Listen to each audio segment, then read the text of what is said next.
said you were all the things you want, but I didn't think you'd be much closer. And so it's true that everything is alright. You never wanna be my star, 'cause I don't know what I am waiting for. And you don't know that I will be like I'm already on my way.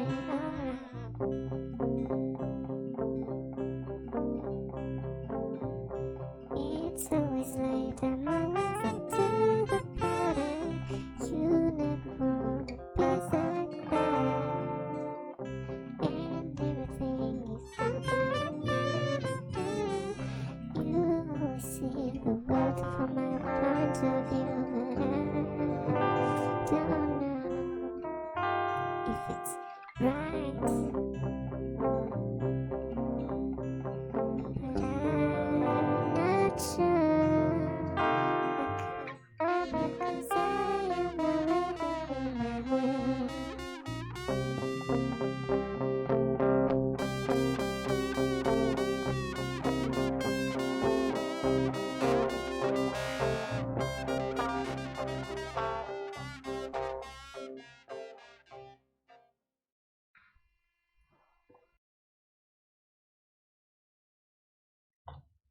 All right. Get the show on the road. Hello, everyone. Hey guys, hey, welcome back to the update log. This is episode 31. I got it right this time, Greg. You don't have to yell at me. I sorry to hear about that. Big Lundy. Definitely a healthy bunch of adults there. I mean, that's that's a cyberpunk game, so I don't think there is such a thing as like healthy adults or healthy anyone in that setting. Yeah. Somehow I feel like you're calling me out there, man. But yeah, guys, this is episode 31 of the update log. Welcoming in everybody, and yes, Big Lundy, he is actually the GM for one of the cyberpunk campaigns that I play. And our team 3 is definitely a mixed bag. But to jump right into it, this is our episode to discuss the VGAs, or for those who are the uninitiated, the Video Game Awards that happened December 7th, so about a weekish ago. And there's a lot to say. There's a lot to say about that particular venue and event. Some good, some bad. Do we want to get the bad out of the way first? Go ahead and Yeah, I think we should. I think we should open with the Wait. bad news. If we get the bad out of the way first, then we're only going to have like 10 minutes for the good stuff. No. We can keep it under control. The sad part is Greg is not wrong. if we could go on that long if we wanted to, but we'll show some self-constraint here so we can have time to talk about the good things. Yep. So yeah, let's get the elephant out of the room. All right. Kill the So elephant. the VGAs the elephant, yeah. The VGAs were an interesting venue. Honestly, I'm gonna be completely blunt. It feels like it was what it should have been, which was a game award ceremony and E3 crammed into one event. There were tons of ads and promotionals for different games, which I'm not necessarily mad at. I'm mad at the ratios.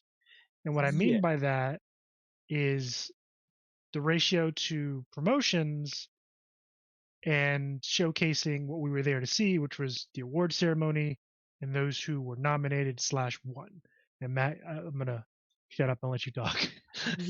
So there are always going to be like ads, trailers, premiere stuff like that. But no one is surprised to see those in general. But where the problem comes in is just how many of them there were. I was looking it up, and IGN had actually posted an article where, by their estimations, only about half an hour of that entire show was spent on game awards and any acceptance speeches. So those who didn't watch, it was 3.5 hours. Yeah, so a lot of people weren't happy about that, and it's interesting that you pulled up E3, how it's feels like they're being cramped together, because we see that earlier this year E3 was canceled. Wow. And so this is speculation on my part, but he just goes right for the throat, doesn't he? It's just like we're not even 13 minutes in yet, just bam, E3. No, it's okay. I'm not even talking about the announcement that E3 put out the other day. I think yesterday. I'm talking about earlier this year they canceled the 2023 event. Mm-hmm. And this is speculation on my part, but it makes sense to me, is that because E3 was canceled, a lot of the companies wanted to put, they want somewhere to put, their exciting reveals, their trailers, all, etc. And so the Game Awards became that place, and that's why we saw so many more of them than usual. And Yep. then, just a couple days afterwards, just like yesterday, uh, E3, the organizers of E3 put out an official announcement saying that E3 is dead. Like it's just Officially done, Z. no more, Mhm. which just kind of fuels my speculation a little more since that announcement came after the Game Awards. Yeah, it's a shame because for those who had the pleasure of enjoying E3, it was always a good time. You had all the hot trailers and promotions, and you got some a tidbit of info on what's coming down the pipe the next year or two. um so to see that gone, it kind of hurts. Man, Especially, this some more I'll get to bullshit. my theory in a moment because we had some from Big Lundy here. And yes, Infinity Core, no mercy at all. We don't pull punches at the update log. Big Lundy says, now my curiosity is if E3 is going to be using the VGAs as a new advertising platform. Does that mean every VGA is going to be like this years? Because if so, kill me. Yeah, honestly, Lundy, I think you're kind of spot on in that. It's either going to be that, and here's my theory: it's either going to be what you suggested, Lundy, or it's going to be, and you've seen some of it this past year where uh, companies like Sony PlayStation, and Microsoft Xbox are pretty much coming up with their own exclusive venues to showcase things. So it's kind of moving towards, again, that exclusivity piece for a lot of these companies. Nintendo's even done it. I can't remember the exact name of their particular venue, but The that's Nintendo kind of Direct, that's Nintendo Direct. There we go. That's kind wait, of it feels like that's the push, where a lot of these companies are going to kind of branch off and do their own venues, and I'm sure they'll allow other companies and other studios that are not necessarily attached to their stuff to come in and showcase, but I'm pretty sure there's going to be probably talks of exclusivity, and obviously they're going to have to pay. So that's more money in each of these companies' pots, which is, on the business side, that's not necessarily a bad thing. I mean, I'm going to be blunt. It's not a bad thing at all. I get it. From a business sense, I understand. But what is that going to do to the communities for those particular studios slash games? It's going to, in my opinion, it's going to divide them a bit more. yeah, I can kind of see that. And you speaking of companies like Nintendo, Sony, and Microsoft, or Xbox, kind of doing their own things. That I'd say that is like reason number B why E3 is kind of dead, because they lost those really heavy hitters that would make their event really exciting. And reason A is the killer of many social gatherings over the past several years, due to the pandemic that really hurt the organization of E3 because they had to cancel a couple of years. They tried to do 1 year completely online. Then they canceled it again this year, and then now it's dead. It was between those two things, I don't blame them for shutting E3 down, but now I feel like because the consequence of all those things that we just talked about, a lot of that flow for the uh, game trailers and world premieres and all the things you normally see at events like E3 have gone to the Game Awards, which sadly meant that not a whole lot of time for the actual Game Awards. A lot of categories didn't. Honestly, they were speed running a lot of categories. Yo, they really were. Like, they were going for a fucking record. Yeah, they'd quickly be like, all right, in this category, here are the 5 nominees. Nominees. I feel like I've been messing up that word for the past week. And then they'd announce the winner and then quickly go off to the next one. There were only like a handful of categories that they actually took some time on and let people come up to make a speech. And those speeches were fairly short. think most people only had about 30 seconds to a minute to speak, which Yeah, pretty much. They had another about 30 seconds to a minute, unless you like. There was some of them were given a little bit more, but those are more the showcases of like different things. Like those again, leaning into that advertisement piece, so they got a little bit more airtime. oh yeah, like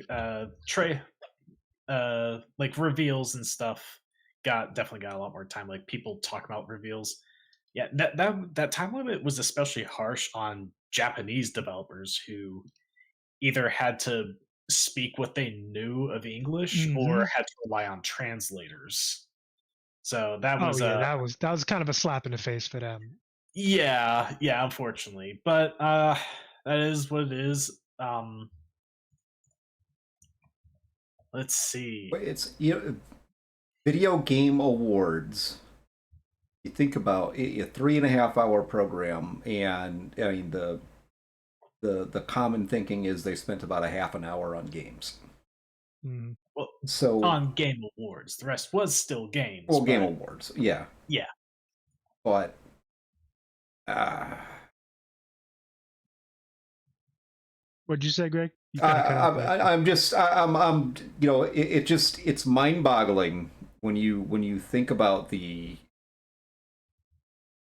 I mean, how many? I don't think I've talked to anybody or like seen anybody that is happy with that presentation. I'm sure there's people out there that are, but nah. Well, I mean, like, here's the thing yeah, about I it. mean you're not wrong. The general consensus is it was trash.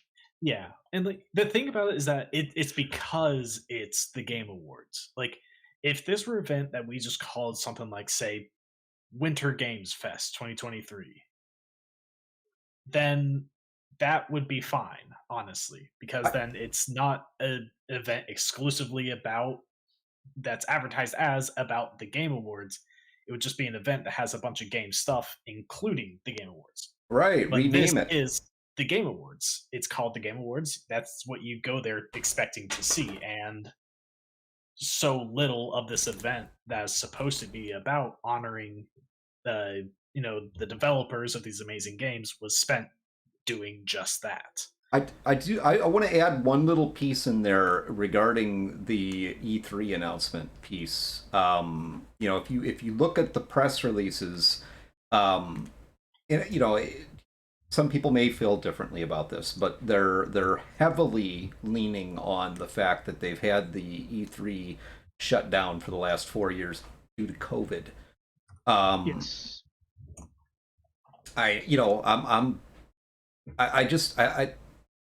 Okay, so the people who go to E3 are more susceptible to COVID than all the other events in the country that were going on during this time? I don't know. That's a good point. That's a good point. I mean, a lot of events.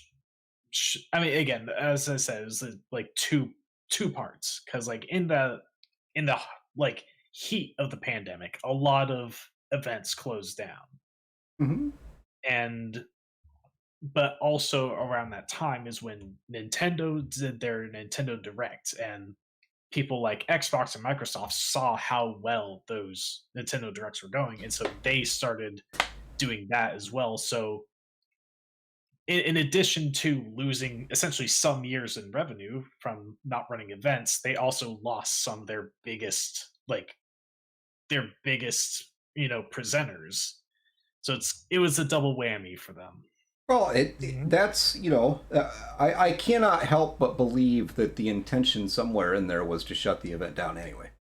And Shut down E3. yeah, because Yeah. I mean, honestly, if you're just going to decide not to be competitive and let all of your all the big names go do their own thing because you're not going to have your convention, then what do you expect to have happen? I mean, that'd be my thinking is they already knew that was going to happen. They already had that plan. It's just convenient to announce it now, and there's plenty of excuses for why. But yeah, Agreed. Yeah, Big Lundy says, it only makes it worse, honestly, when you're a big fan of the games that win, because you got like 30 seconds to be happy before the VGAs tell you, as a fan, to wrap it up as well.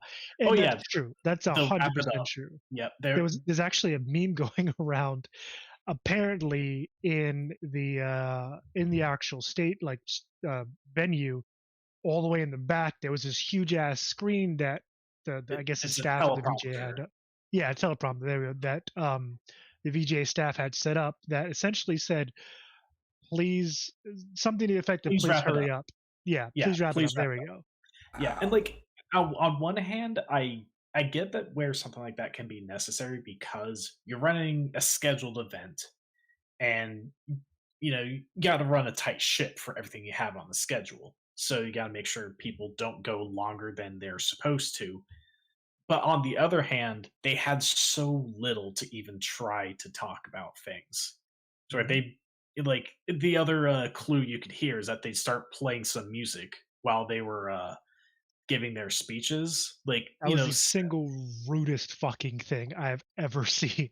yeah, no, that's common in a lot of games, honestly. But that there was like another bit of like being like, "Hey, hurry up, hurry up." But yeah, I mean, while you have like the folks from Larian Studios, which will go in a bit more detail about their speech. But like Let's while try they're this and see if it works. talking about the people that they've lost over the course of the development of Baldur's Gate 3, their deaths, people have been passed away. Now they got that teleprompter telling them to wrap it up, and it's like, come on. See, playing a Especially little music considering- doesn't work on Matt. He just keeps talking. Exactly. I will not be silenced. That's like, fuck your goddamn flute. I'm doing my own thing. And honestly, it is. It's very much.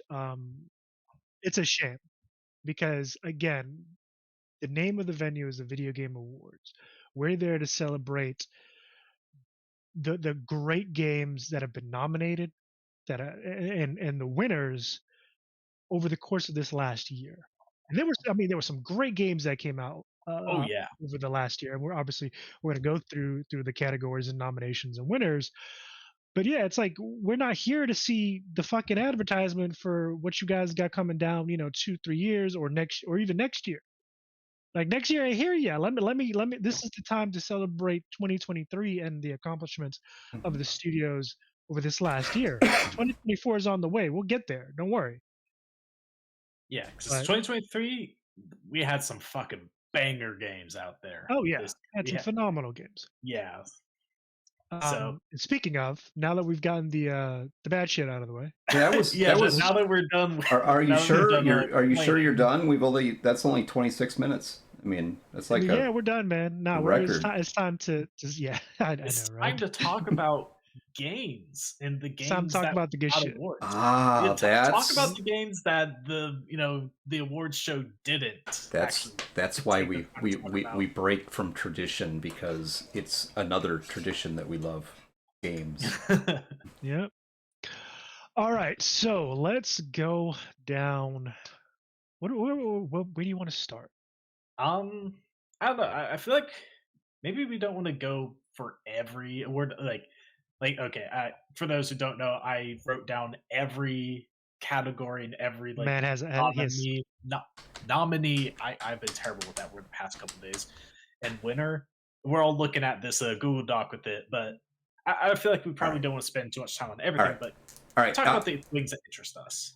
Audience, throw a category out there, and we'll show you how much we don't know. I mean, we know. What do you mean? I didn't miss a thing. Pick a category, any category. I've got it right here. Oh, challenge him. Best performance. Best performance. Okay, that's what we got here. Okay, now this thankfully was not one of the categories that they speed ran. They actually gave this one some time. So, best performance. You have not the nominees. I cannot say that word today. Phenomena. I feel like I'm Nemo Finding Nemo. It's like I live enemy. It's them people, the best performances, right? Yep. There you go. Okay, so we got Ben Starr from Final Fantasy 16. You have Cameron Monaghan from Star Wars Jedi Survivor, Idris Elba from Cyberpunk 2070, Idris Elba. 2077, Phantom Liberty. For those who don't know who he is, he also played Knuckles in the Sonic movies. So yeah, everyone loves that guy. He's got man's got like a suave voice, you know. Oh, he does. He does, and he's a cool dude. He's a straight up cool dude. I've watched a number of interviews with him. But anyway, let's get on to that. Yeah, got Melanie Livard from Alan Wake 2, Neil Newman from Baldur's Gate 3, who, if you don't know, is the voice actor for Asterion. And then the sixth one, okay, this actually is my one blind spot because when I was watching this, it was covered by the face cam of the streamer that I was watching, so I couldn't write it down. All right, hold on. My one blind spot. No, we found it wow, already. you mean Big Lundy like called you out immediately, like right off the bat? How did you know? Unbelievable. No one should have access to this Google Doc but us. I don't even need to. I don't even need to pick on him now. I was going to tease him about not being able to read stuff that he typed out. Okay, but you know what? It doesn't matter. That person didn't win anyway. and yes, Yuri Lowen. Let me make sure. Yuri Lowen was the voice in Spider-Man 2. He was the voice Spider-Man of, I believe, Peter Parker. Spider-Man 2. Okay. We're going to see Spider-Man 2 come up quite a lot, actually. That game got a lot of nominations. I'm so bad at that word today. You got it. You like nailed it that time. But yeah, the winner for that category was none other than Neil Newman. Good old Asterion. Yeah, well deserved. Yeah, I mean, look, Asterion was fantastic. Who doesn't love the vampire twink? You know. Well, I'm okay. This is probably going to give me a lot of hate and probably some death threats. I love his portrayal of Asterion. I fucking hate the character. I like Asterion. Annoyingly, I just want to slap him and be like, "Quit being a bitch." We don't actually know this guy. He just wandered onto the stream today. Not sure who he is, but But he did an absolutely fantastic job of Asterion and the voice acting and like all the voice actors for Baldur's Gate 3 did a phenomenal job.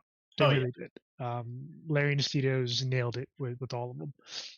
Yeah, which there's plenty of other things Baldur's Gate 3 nailed, as we'll see going on. Let's do it. What's the next category? Somebody throw another category out there. We gotta give Matt a chance to redeem himself, or be further embarrassed. I promise the rest of my notes have been impeccable. I even took notes of like some of the other stuff that wasn't the for best for performance. The person who was announcing that bit was the voice actor for Kratos, who won the award last year, and I had to give him some respect for getting a quick jab at Call of Duty Modern Warfare 3 for how Christopher Judge. Yeah, for how short its campaign was. That's Harper. That's like the easiest question of all tonight. That is the easiest question. We will get to that, Harper. Yeah, we will get to that. And I think everyone here can kind of guess about that one. If we haven't already heard, ruined what it was. You know what? Let's. Christopher Judge came out and chose violence immediately. Was already throwing shit at Modern Warfare. Yeah. Which, by the way, if you guys didn't know, was supposed to be an expansion, but Blizzard in its infinite wisdom decided, hey, we're going to charge you $70 for what was supposed to be an expansion. Yeah, it was I mean that's a whole other thing. Infinity Core. We'll get into Infinity Core. Next best narrative. Starfield, really? You just put Starfield in the same sentence as BG3? Sadly, Starfield was not one of the nominees for Game of the Year. It did get nominated for Best RPG, but it was not in Game of the Year. Yes. I'm not throwing shade at Starfield. It didn't make the I cut am. this year for for the Oh, VGA. Hey, there's a I- lot of there's a lot of people that are, they definitely have a thing for that game. So just They not do. enough of them to make a difference. But yeah, I've seen a couple of Let's Plays, and it is alright. Yeah, well, let's go best narrative, because this is a pretty stacked lineup for the nominees here. So, All right. best narrative got Alan Wake 2, Baldur's Gate 3, Cyberpunk 2077, Phantom Liberty, Final Fantasy 16, and Marvel Spider-Man 2. That's a Okay. pretty stacked lineup right there. Let's be That honest. is. With the exception of, and I will, so this that is a stack lineup, but for me, and I'm gonna insert a little caveat here.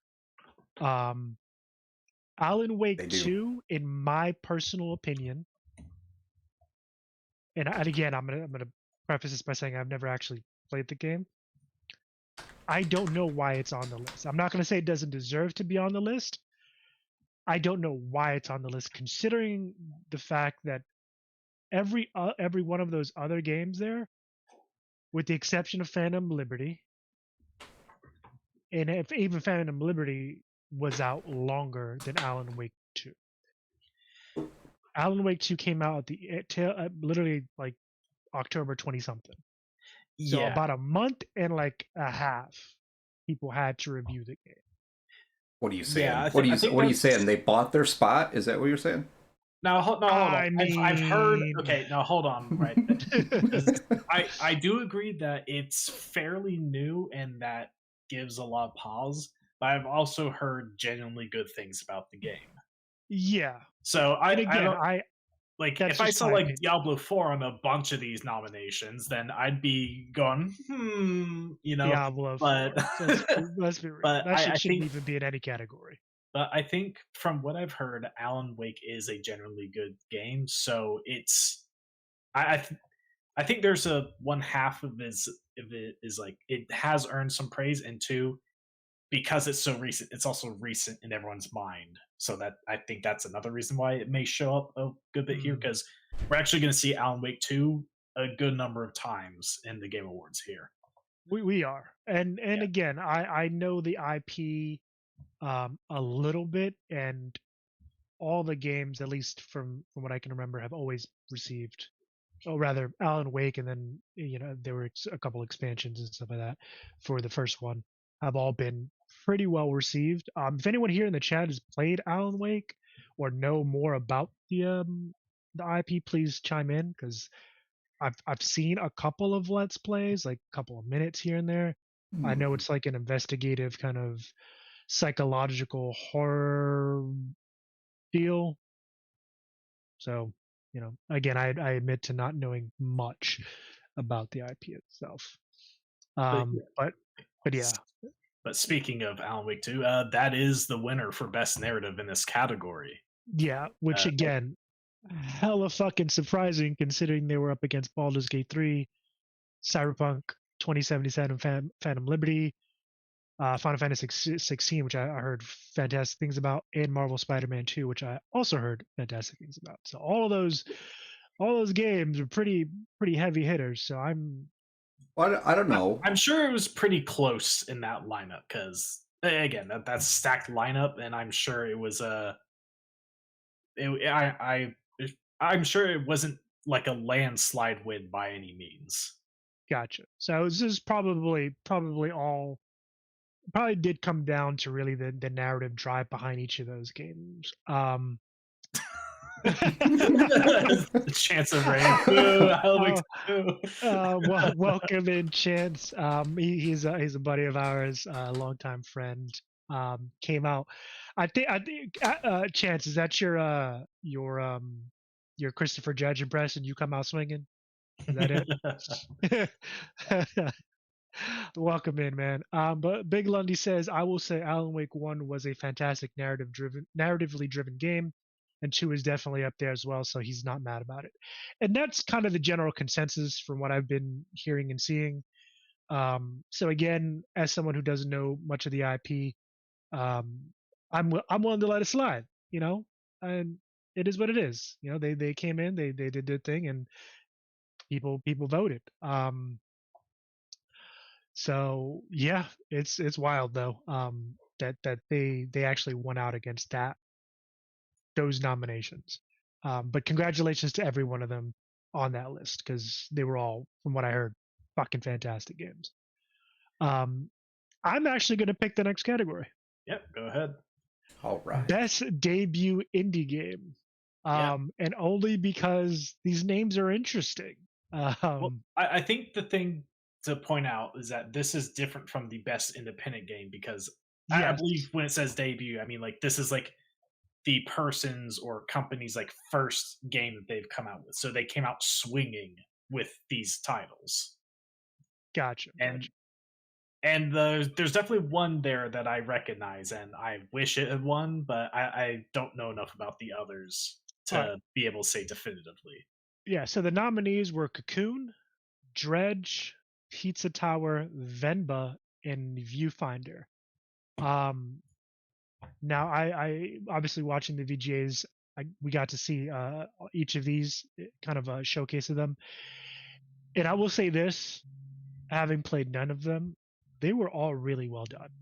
So hats off to every one of them, especially considering those are those studios' first games. You got me beat, Big Lundy, because I don't know anything about any of them. So I haven't played it. It's on my wish list though, and I've seen plenty of people on like YouTube and Twitch play it. Pizza Tower. Oh God, Chance! The day before, too soon. Man, Too soon. Seriously, we're gonna get to the day before because that's a problem. Yeah, that's a whole thing. But that's a whole nother problem. But yeah, Pizza Tower. It's a really cool game. It's reminiscent of the old Wario World, or not Wario World. So you don't make pizzas in that one? You don't make pizzas, but you are an Italian man who owns a pizzeria. It's a kind of like a platformer game where you run really fast, almost similar to kind of like Sonic. And it's just the game is just mental. Like it's crazy, it's wacky, zany, and it's beautiful. Honestly, it's a ton of fun. Like I'll definitely have to try some of these newer games. So yeah, so I don't know too much about the others. I know Cocoon is like a puzzle game. I haven't done too much research on the others, but Pizza Tower, I would say, has definitely earned its place in those nominations. From Harper, she says Dredge is a horror-style fishing game, which is really fun. Oh, that's an interesting concept. Horror fishing. Huh. I can't even imagine what I'm gonna have to go check that one out because what horror fishing? Just okay. That right there. Speaking of Dredge, there was an interesting announcement of a crossover between Dredge and another game called Dave the Diver, which that game was about. That game did look interesting. Oh, that game! I've seen playthroughs of it. It's fucking amazing. They have little like pixel animated cutscenes, which has some of the best pixel animation I've ever seen. They're beautiful. But the Dave the Diver, essentially, you play a man named Dave, and you dive into the ocean. You catch fish while you're diving down there. Do all sorts of other things. No way. Run a little sushi bar. So no way. So they do a crossover with Dredge about horror fish, and yeah, we see where that's going. I just can't believe that there's a game called Dave the Diver where you're actually Dave the Diver. Yeah, I know, it's crazy. I know. So, Infinity Core, you said you're trying out a game right now that's in beta, a horror game. What's the name of the game?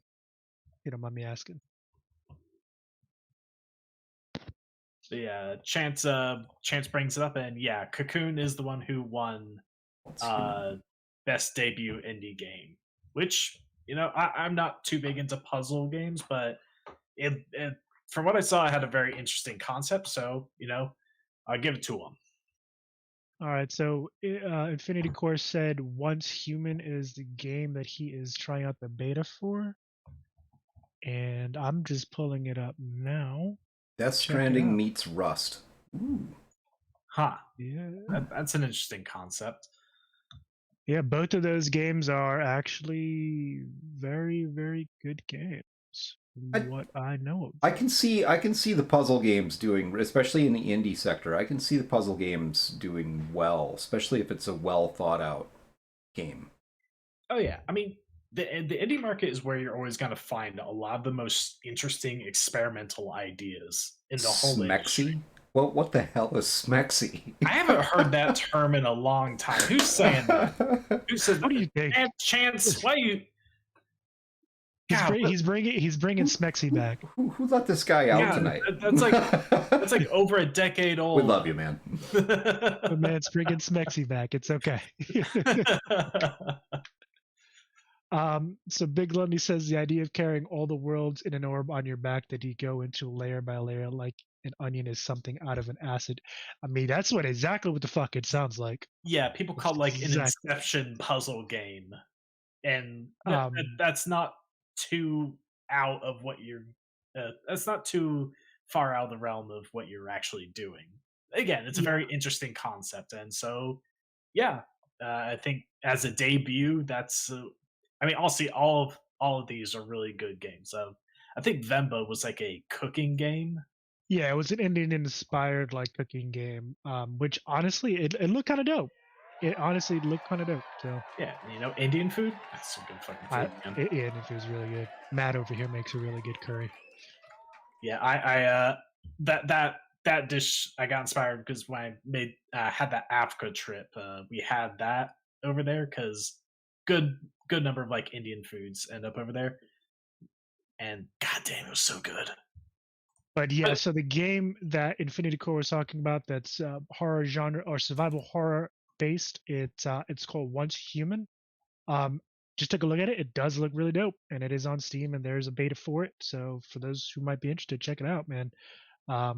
He also says that the horror aspects are definitely kind of Asiatic in theme. And there hasn't really been many of the Western themed like horror aspects in it yet, but that might be subject to change. Who knows? It does look good visually. From what I see on the site, it looks pretty dope. So interesting.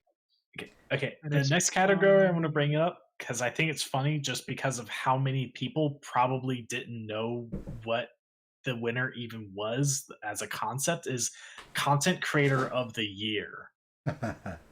And the winner of that category was Iron Mouse, a VTuber. And oh yeah, I don't watch her. I've seen her around, and I just looking her up. I see she's got like 1.8 million followers on Twitch, which that damn, she's pretty big. Not the biggest, but I think it's funny because at the Game Awards there were so many people there who'd be like, "What? It's like, what's a VTuber? What's this anime girl doing on the screen here?" Yo, honestly, when she popped up, or rather when the category itself popped up, I'm like, the fuck is this? Yeah, I was a little perplexed. I just thought it was so funny that I'm sure there's so many confused people in that venue as to like, what is this? Why is this cartoon woman the winner? Yeah, it was. I don't know. So to the audience. Oh, okay. But Big Lundy even has heard her name because I never. I don't know who the fuck she was. Well, before like yeah, I mean she's big enough to where like I've seen her around through other content creators that I've watched, particularly Rubber Ross, since he does a lot of things. I guess he's not a VTuber himself, but he's kind of gotten in with the crowd, I guess. So so I kind of like seen her through there. But yeah, Greg, do you have a category you want to pick out?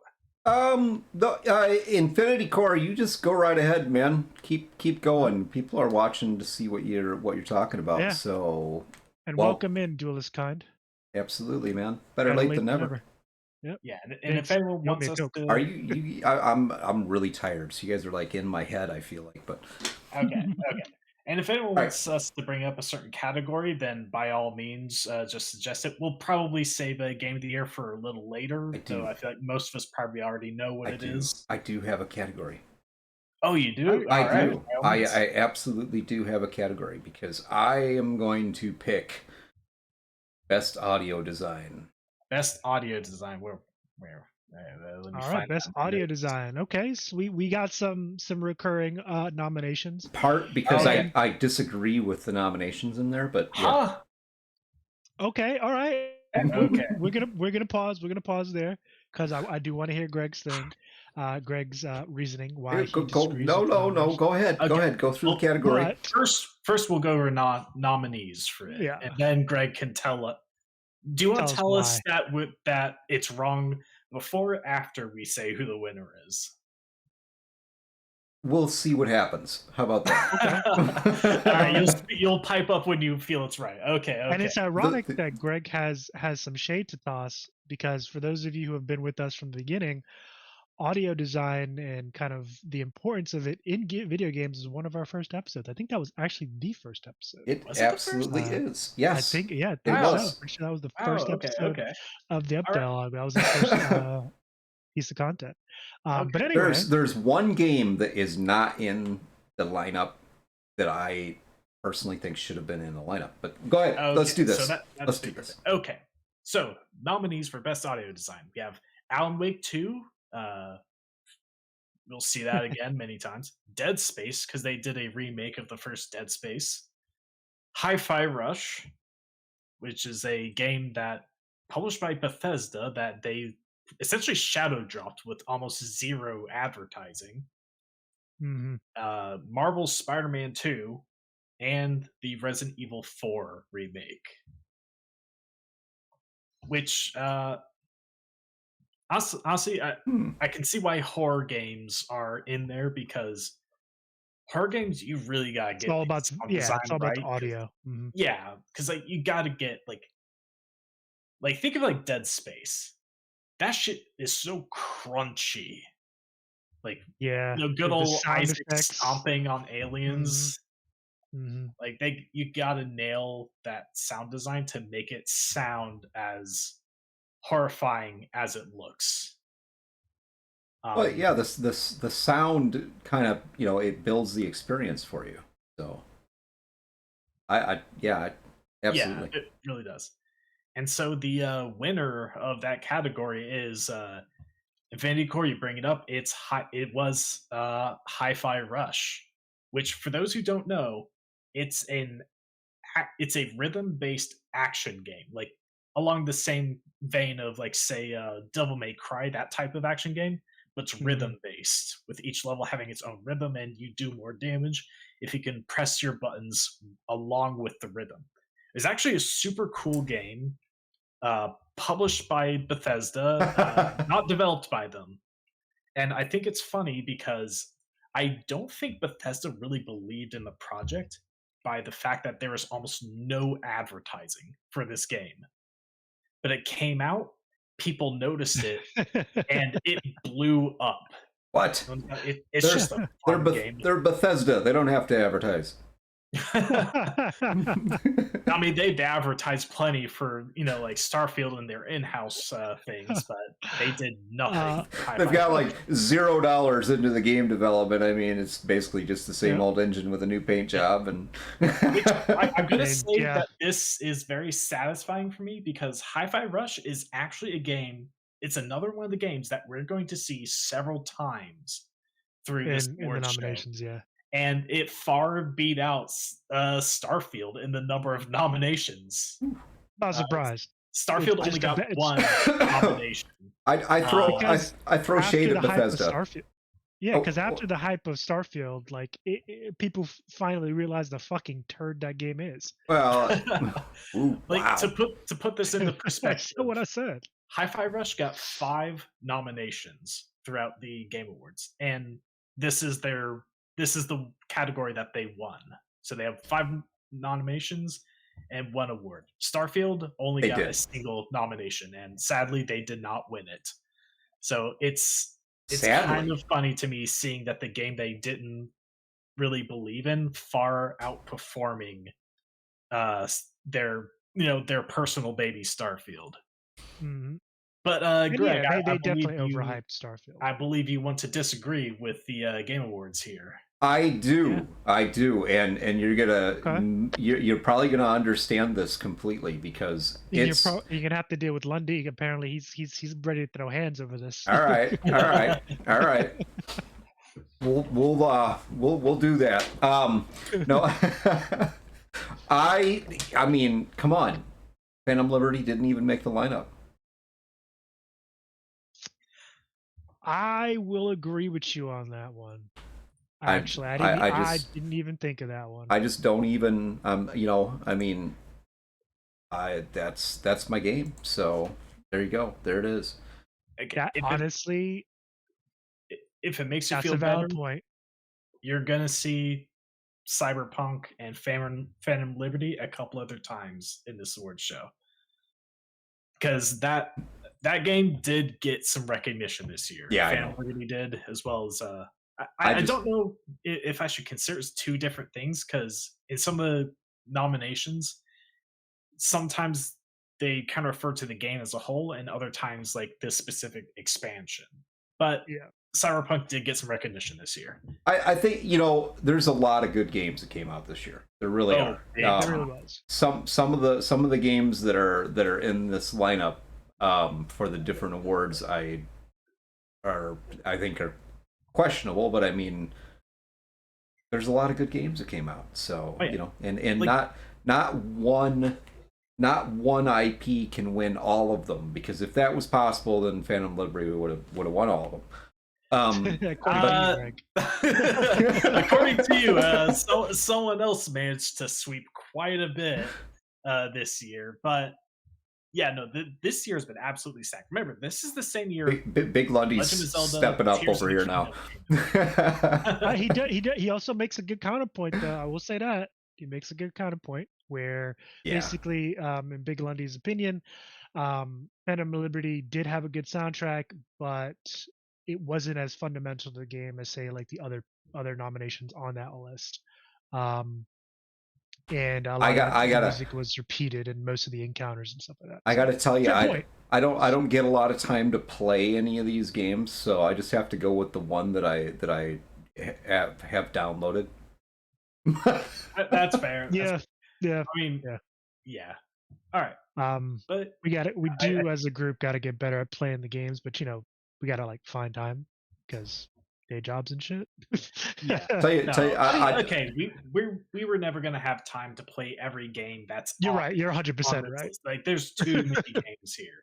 Who needs sleep? From what I've seen of Hi-Fi Rush, I think it definitely earns its place here, because the audio design, like its music is so incredibly linked to its gameplay. Yes. And that's why I think, because the soundtrack itself was also good. It was also fun. But I think because they linked it so closely to their game mechanics, that's why it earns best audio design. Because it was more than just putting a soundtrack over the game. They incorporated it. Yeah. And again, Big Lundy made a big a very valid point where the music for Cyberpunk 2077, both the base game and the expansion, were good, but they weren't integral to the game like some of the other nominees on this list. Like, without really good audio and music and score, games like Alan Wake 2, Dead Space, Hi-Fi Rush, Resident Evil 4, they wouldn't hit as hard as they do. You convinced me, Big Lundy. I'm gonna have to go play that game now. So oh yeah, the whole world moved. Yeah, okay, so the entire world, like animations on like machines, just little bits of like animations everywhere, lights, they're all synced up with the beat of the song. Yeah. So literally, it's as if the entire world is on beat. with the song, which I think just adds another layer of like just Welcome amazing. in, Frey. Honestly, Welcome it's a very in, unique. Frey. Welcome in, Very brother. unique. Hey, Frey. We're talking about the VGAs and how much we love them. we're talking about the game since the award show didn't talk about it. Yeah, they decided we're doing their job for them. We need whatever they got paid, we need to get paid that. we already got past the point where we complained about the other things, so now we're talking about the games. The deal was tonight that we were not going to spend a lot of time complaining about things, so that makes my job trying to get these guys to complain. So nah, but yeah, Frey, if you have any categories you want us to go over, just drop them in chat. We'll go over them. But okay, here's one I want to talk about: best independent game. So, and because frankly, indie games need recognition. So let's give them some recognition for this one. Okay. So best indie game. The nominees for this one, you have Cocoon, which we saw in the indie debut section. Mm-hmm. You have Dave the Diver, that we spoke about a bit earlier, another fantastic game. Dredge, which we already saw before. Viewfinder, and Sea of Stars, which we already saw Cocoon, Dredge, and Viewfinder in the indie debut category, with the newcomers to this one being Dave the Diver and Sea of Stars. Mm-hmm. And I'm going to announce the winner, and then I'm going to gush about that game because I've been playing it. I've caught this motherfucker up at like 1 o'clock in the morning playing that shit. yeah, because it's good, all right, and I'm gonna gush about it. So don't you have work to do? I mean, I was gonna say this is probably why you don't wake up before noon. look, this was research for this podcast. So the winner of best independent game was Sea of Stars, and let me talk about this game. All right, let me talk about this game. This game was so okay. Moving on. No, I will refuse. Don't you please wrap it up, teleprompter me. I refuse. Because let me tell you, it has been a long time since a game has so consistently surprised me through my time playing it. Whether it be through like just... Okay, I'll back up a bit and just give you guys an idea of what this game is. It's in the it's kind of like a retro JRPG. The closest game from back in the day I could equate this to would be like, say, Chrono Trigger. Good game. So classic. Yeah, an amazing classic. So if any of you are a fan of Chrono Trigger and the way that game played, this is the game for you. Because yes, they even have combo attacks for the players. I wish more games did that. I love the concept. Fair. Yeah, and so this game is just, first of all, the pixel art style is beautiful. Like the levels are so lush, like just they look amazing. The animation, there's so many times where they do an animation that just surprised me with how great it looked. The soundtrack was an absolute banger. There are several times I just enter an area, I like pause, like stop moving. I just put my controller down for a sec because I had to vibe with it. Like there's one area where it's like this mushroom swamp with giant like mushroom trees. And I realized they had faces, little like cute little faces on them. I was like, oh, look at that. And then there's a chorus bit in the song, and then I realized those faces started singing. I'm like, what? And I can't say enough good things about that game. I had to gush about it. It's a ton of fun. The story's good, the art's good, music's good. I think it definitely earns its spot as the winner of this category.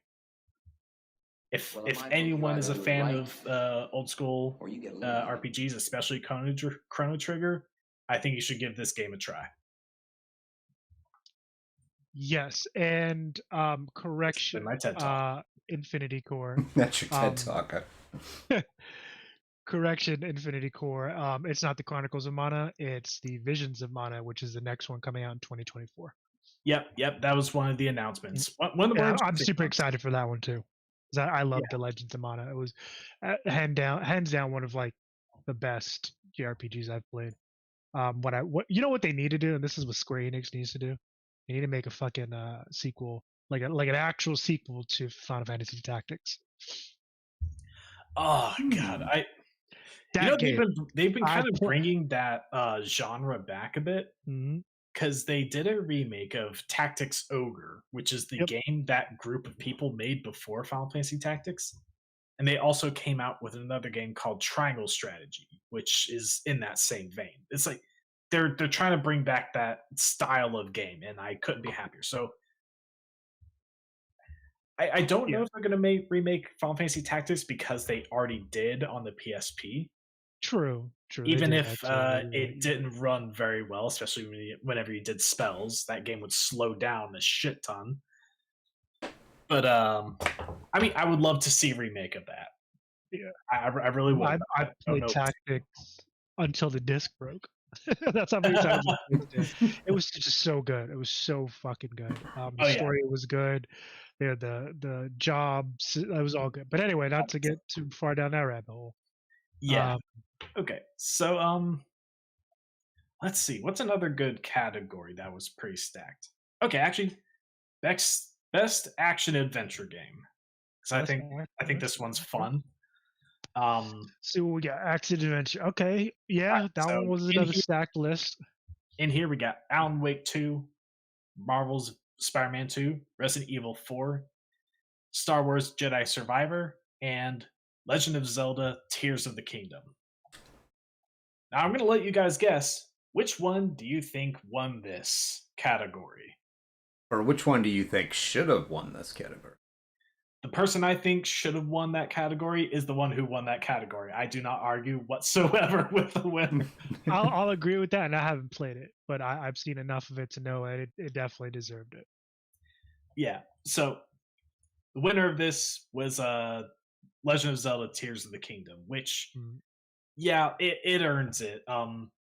Honestly, Tears of the Kingdom was such a banger that until Baldur's Gate 3 came out, that was the game everyone was saying was going to be a shoo-in for Game of the Year. Yeah. Jedi Survivor, I've heard some good things about. I heard good things about that whole series, but I never played it. So for anybody in the audience who's played it, let me know like what you think and why you liked it. That might actually. There's a lot of games that on these lists that I'm like definitely gonna have to try. And just a quick FYI, quick here. If you have not given us a follow, then do so. Give us a follow. Come back. Check out more of our content. We would love to have you. Give us a follow. Join our Discord and our YouTube channel as well. We post some of our stuff there as well. But definitely join the Discord. Now you have access to us directly. You can ask questions and talk with.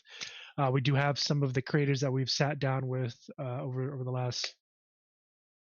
Oh God, how long have we been doing this? 7 months now? 8 months? Something like that. But yeah, we all the creators, well, not all of them, but most of the creators that we've sat down and spoke with over the last 8 months are also in our Discord. So yeah.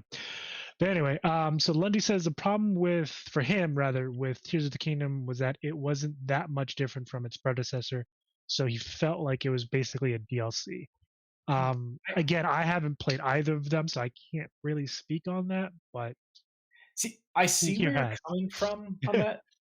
But on one hand, I'll disagree because it's like okay, they were similar because they're the same vein of Zelda game. You can tell that it was built off the same core system, and so there are a lot of similarities and stuff like that. Some things that were just the same that essentially reused from the last game. I think the biggest difference, of course, besides like the overall story and everything, was the set of tools they give you to play with. Because in the first game, you had the Sheikah slate, and you had the things you could do with that. And in Tears of the Kingdom, you had this whole like kind of essentially building that you could do. You could build all these crazy things, and I think because of that and how the game honed in on the abilities you could gain from your funny little wacky arm and what you could build with it, I think that made it definitely different enough to constitute a different game, and it created very much different ways to solve problems than there was in the first game. So did you read Big Lundy's comment, Matt? Yeah, he was saying that it wasn't much different, and I'm saying that there was plenty that was different. Tears of the Kingdom's just a DLC, man. That wasn't. He says basically a DLC in his eyes. It is. It wasn't. It is. DLC.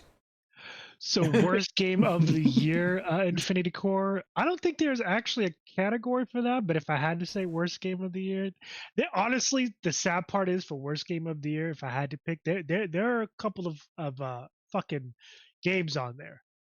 Most recently, what was that? Was that most recent game? The fucking well, Golem is on there, obviously. Yeah, so yeah, there are two games that come to my mind. One is the Golem game.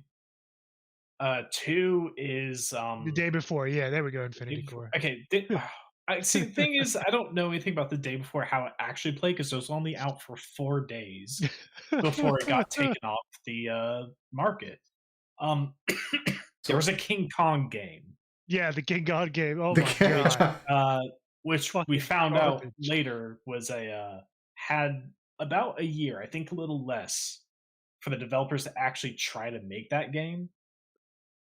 So it makes sense why it turned out to be a pile of dog shit. And people were saying that the King Kong game was worse than Gollum. How do you get worse than Gollum, man? They had a year, I think even a little less, to make that game. So what are you gonna make in that amount of time? Yeah. So that one, big cutscenes. Big Lundy actually brought up the next category we're going to talk about. He did. Esports player. Apparently, it's a fun category that has sparked quite a number of fights on Twitter. It is a fun category. Okay, I see. I don't pay that much attention to esports, so this was athletes. Yeah, so this is a bit that I really didn't have much thoughts about, and I guess neither did the Game Awards because this is one of the areas where they speed ran through it. Yeah, they speed. Well, there were 5 esports focused categories, and I think that lasted maybe 5 minutes, and I'm being generous. No, that's very generous. I'd say closer to like a minute. They flew by that. So no, the speedrunning award goes to the Game Awards for this one. But okay, so best esports athlete. The nominees for this are Faker, Zyru, Demon One, Hydra, Ruler, and Imperial Hal. Again, I don't know anything about the esports scene, so I have no idea who any of those people are or what games they're playing. The only person that I know on that list is Faker, only because I used to be a big League of Legends player back when it didn't suck ass, and the community wasn't a pile of fucking shit. I said what I said. I ain't gonna fucking apologize for it. He was a player for, I want to say, Samsung Blue, one of the teams from South Korea. And yeah, he steamrolled all the American teams. The dude's a fucking, like, he's playing 4D chess while everybody's playing fucking checkers. Okay, so it sounds like he's earned his place at the ring. Yeah. I mean, again, I don't know the other athletes on that thing. That sounds like the consensus in the chat too. That did you announce the winner yet? There we go. Yeah, the winner was Faker. Was Faker? Okay, yeah. I mean, the dude, and Big Lundy hit it on the head. He's like the best at any game he plays. Dude, he again, he's one of those guys. Like, he plays quite a number of different like competitive games, and he just dominates at all of them. Question for you, Big Lundy, since you know a bit more about this than I do. In fact, a lot more about this than I do. Was Faker part of any of the esports teams that were nominated this year? Because the teams that were nominated this year, you have Evil Geniuses, Fnatic, Gaiman, Gladiators, JD Gaming, and Team Vitality. Are any of those what he's in?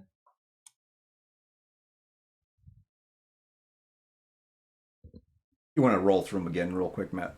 Okay, yeah. Evil Geniuses, Fnatic, Gaiman, Gladiators, JD Gaming, and Team Vitality. Again, I don't know anything about this, so I don't know what games those teams are even for. Duelist Kind says nope. He's on T1. Oh, so he's still on SKT1? Damn. Okay, so none of those teams are. Okay. By the way, or anyone wondering, JD Gaming wins that category. Again, I have no idea who any of those are because I'm not into esports. So, but good job, JD Gaming. I assume they're great. Yeah, I honestly don't know any of the teams. I don't watch like League of Legends and stuff like that anymore. So, meh. Just meh. That's what we should do next year. We should do our team next year. Well, we gonna start esports team? We should start our esports team. What games are we good at? None. Monopoly. I play War really good. Yeah, I mean, yeah. I'm really good at drawing the higher number card. Stratego, man. There you go. We could do that. Yeah. I mean, I would agree with you, Lundy. Like when I did watch like League of Legends, because again, I was a big fan. Jungle main all day. If you know, you know. But yeah, it was only like the main, like the LCS and like World Championships that I actually watched. Everything else is boring as shit. Let's see what else. So we did that one. Let's actually, you know what? I want to go into the innovation in accessibility. Survey says. Okay. All right. And this is actually what the Game Awards started right off the bat with. Yeah. Innovations in accessibility. And the reason why I bring that up is because just purely from a standpoint of getting more people to play games. You know, making sure that your games are as compatible as possible for those who are, you know, physically impaired or maybe even mentally impaired, because they can enjoy games too. But anyway, not to get too preachy. Yeah. So the nominees were Diablo 4, Forza Motorsports, Hi-Fi Rush, Marvel's Spider-Man 2, Mortal Kombat 1, and Street Fighter 6. And the winner for that one was Forza Motorsports, which honestly is surprising, and it's a huge feat. And yeah, Chance, Diablo 4 was nominated. I understand completely why that game won. I completely why that game won. Forza Motorsports? Yes. Okay, why? From my days as, well, a younger person. What are you talking about? You're only 28. That's right. So yeah, you know, like yesterday. You're younger than me. Well, you got to think about this. I mean, you know, people college age, those, you know, I mean, what is the best thing to zone out to? A racing game. True. Honestly, that's you know. Yeah, that's the one you could just lock in and just drive essentially. Yeah. Now, granted, the nominees and the winners here was exactly about like overall popularity or how good the games were. I mean, you know, bringing up Diablo 4. That was part of it. Diablo 4 wasn't there because it was a great game. all I'm saying is I'm sure that game, hands down, probably took like 95% of the votes that came out of places like Colorado. Probably.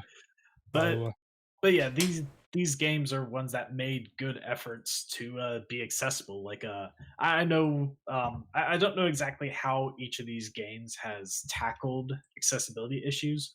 I do know that in recent years, you're starting to see more games include, like, say, a colorblind mode that would, essentially switch up the colors you see on screen to make it easier for people with color blindness to, see in colors that they can actually see. So not everything's just going to be like a gray blob, because that matters a lot to game design. Where, it's like because color matters a lot to game design, and when you use color to denote what something is and what it means, if someone is colorblind to that, then their ability to understand what that object is and how it functions can be impaired. Like for example, a lot of things that are dangerous are red, but there are people out there who can't see red. I feel like you're picking on colorblind people here, Matt.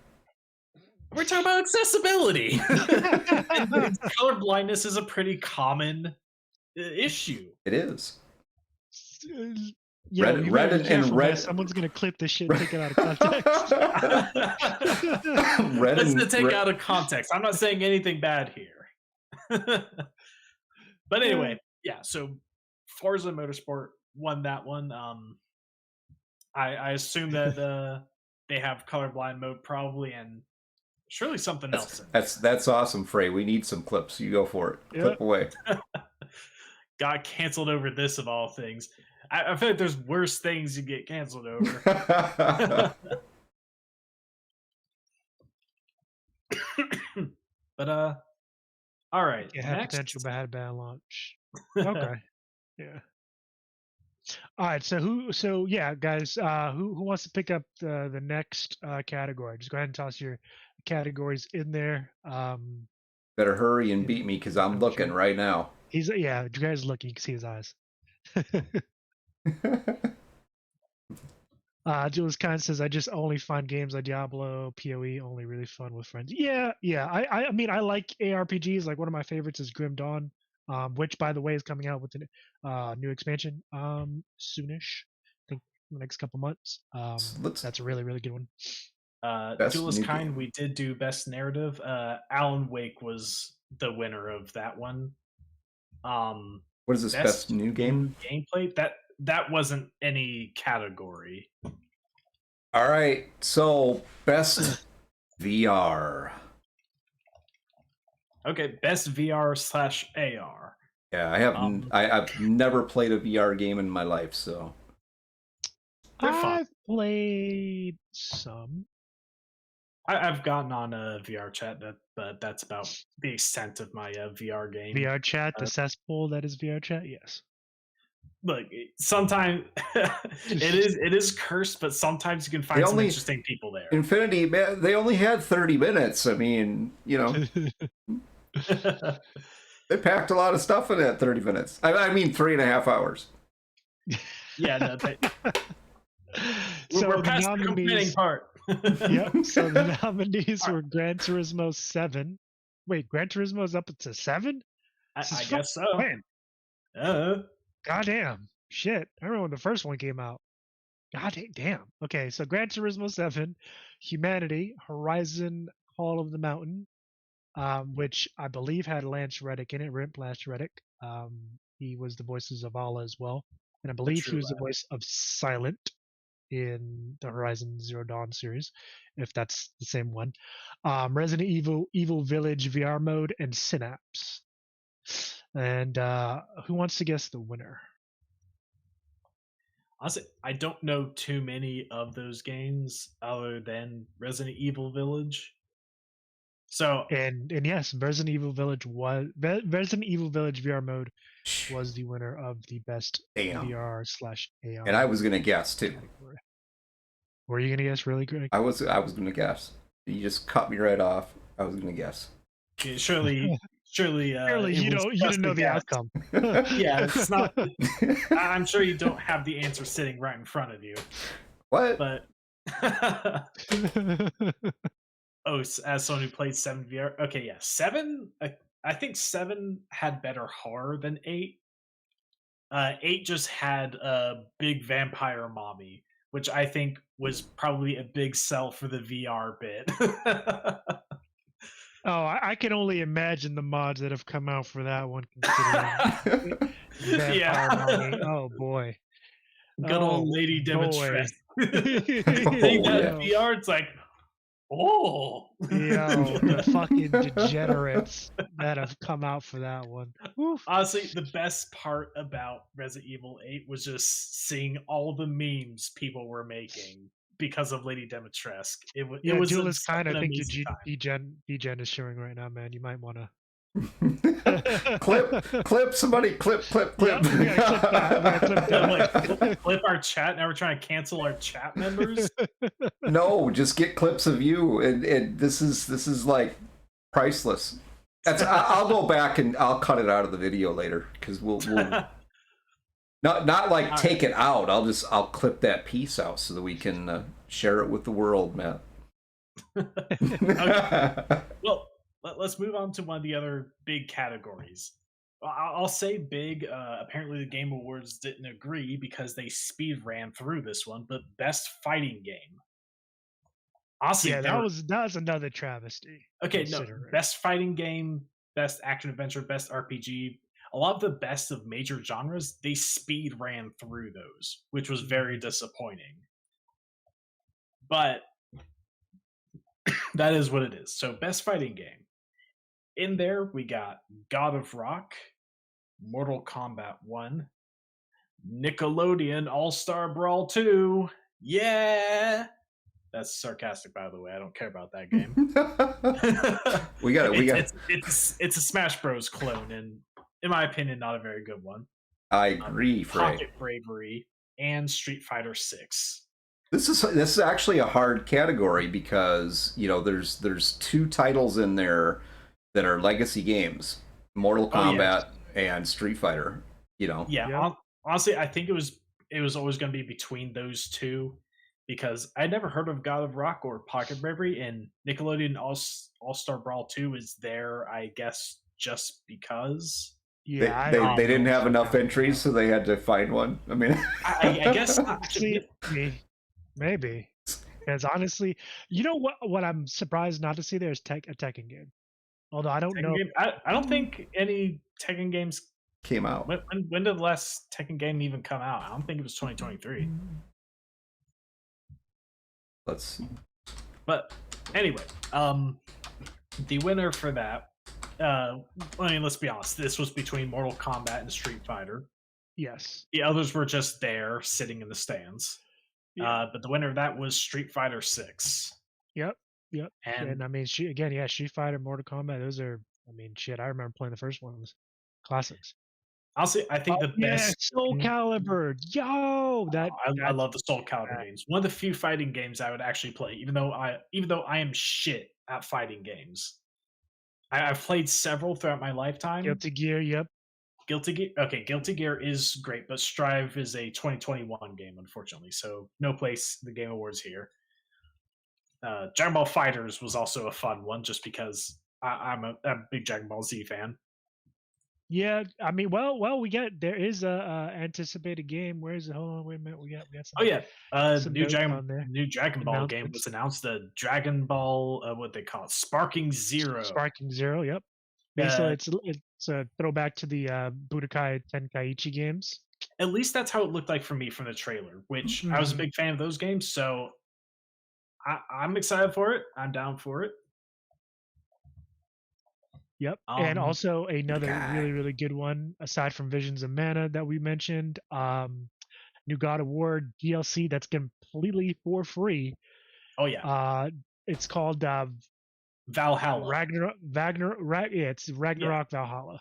Because it's for God of War Ragnarok, and the DLC is called Valhalla. It's going to be completely free, and this was the surprising part. It's a roguelike mode. Yep. The game. So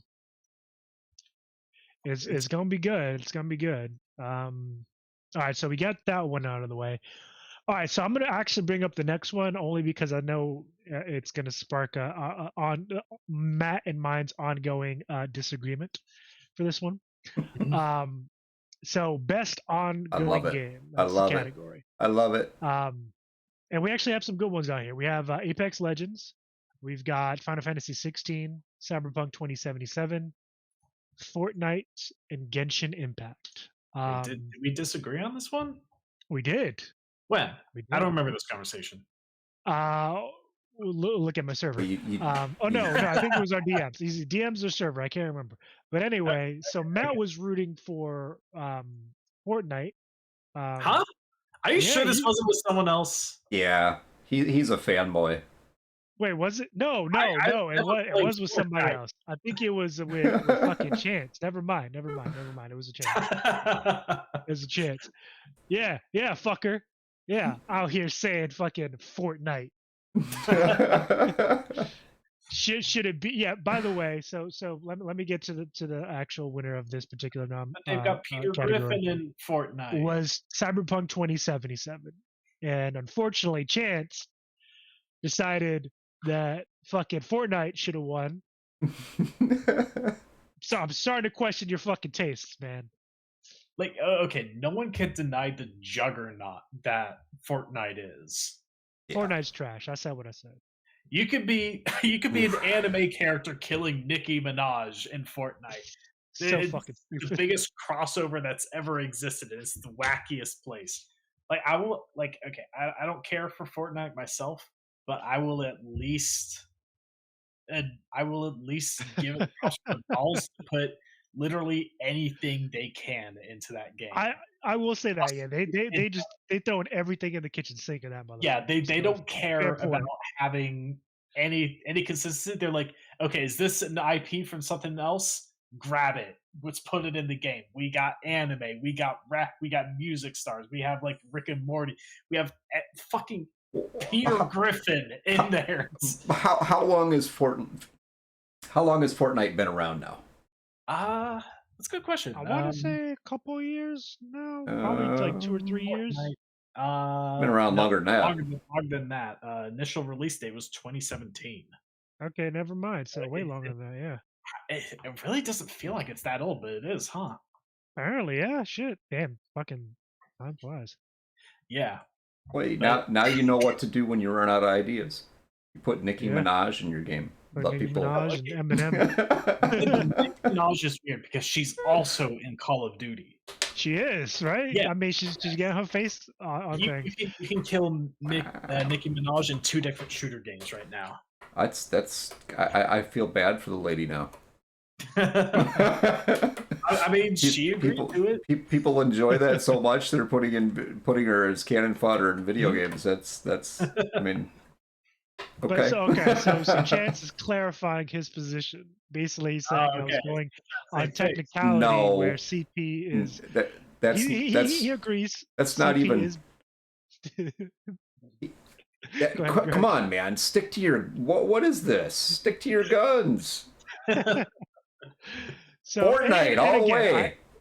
I will agree with Chance on one thing where, in terms of content, Fortnite has been putting more varied content, I would say, in their game. But is it good content? That's the question. Well, they announced a Lego Fortnite, which is going to be like it looks like a Minecrafty survival game. Mm-hmm. I am actually very, very glad that Cyberpunk 2077 won this category. Yeah, because they've done quite a lot to make that game what it should have been at launch. I will say that. Definitely should have been where it's at now at launch, but they ate crow, they put their heads down, got to work, and it is what it is now. And it's fantastic. Yeah. All right, next. Let's go to best RPG. Oh, yeah. And let's be frank, I think we all know who wins this one. I mean, yeah, it's not even. We'll go through it anyway. Nominees are Baldur's Gate 3. I wonder who wins. Final Fantasy 16. Also a really good game. I haven't played it, but I've heard nothing but good things. Lies of P. I bet it was that one. Lies of P actually was a very, very good game. I watched a couple of streams and Let's Play on that one. Very good game. Yeah. Also, interesting thing that I've seen people draw this similarity. There's a striking resemblance between the character on the Lies of P box art, that guy that announced Game of the Year towards the end of the show, and that kid who crashed Game of the Year's last year and got up on stage and started talking about like Bill Clinton or something. The fuck? All three of those people have a striking resemblance, and it is hilarious. That's interesting. Okay. Wow. Yeah, no, it's the hair, man. It's the hair. They all have that same exact hair. So I thought that was really funny. But moving on. Also nominees was Sea of Stars, getting some indie rep in there, and Starfield. See, now those names, Sea of Stars and Starfield, I mean, you look at those two things side by side, it's like these games have to be about basically the same thing. But they're not. Not at all. Not at all. Yeah, I will say though, yeah, maybe the name of Sea of Stars just kind of doesn't fit with what the game's about. But no, yeah, it makes sense once you get further into it, when you actually get to the Sea of Stars. Got you. Okay. So All right. It has a reason to be called that, but yeah, for the most part, they're very different games. Gotcha. But yeah, big shocker who wins. Lies of P. Baldur's Gate 3, baby, all day. Yeah. Oh, thank you very much. Thank you very much, Chance. Everyone's favorite RPG. That's what it was, right? Yeah, Alan Wake 2, right? Like, of course it was. So yeah, best RPG, Baldur's Gate 3. I love you. I think everyone saw that one coming. Best sim strategy game, because I think this game has this category has some good games in it. You have Advance Wars 1 and 2, the reboot camp, as they call it, which I think is just a remake involving the first two games. I never played the Advance War games, but I've heard that they're classics. So I guess a remake that puts the first two together was good. You have City Skylines 2, which, again, I've heard really good things about that game because, the most recent Sim City was a travesty, and so City Skylines has kind of come along and picked up the slack for city builders. Awesome. Company of Heroes 3, I know nothing about that game.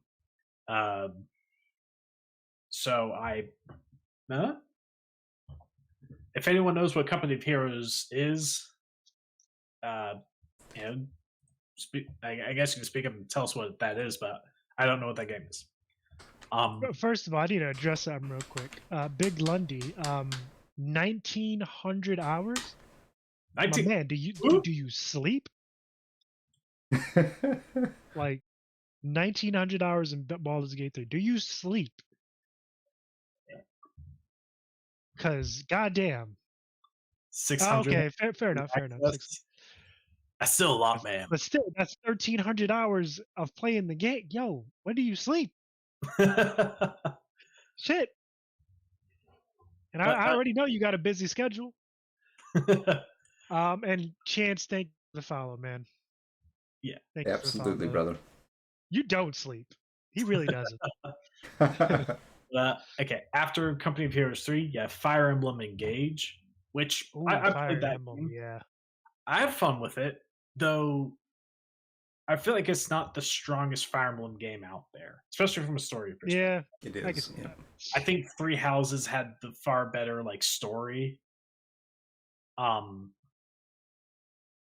think Three Houses overall was better than Engage, but I still had a lot of fun with Engage.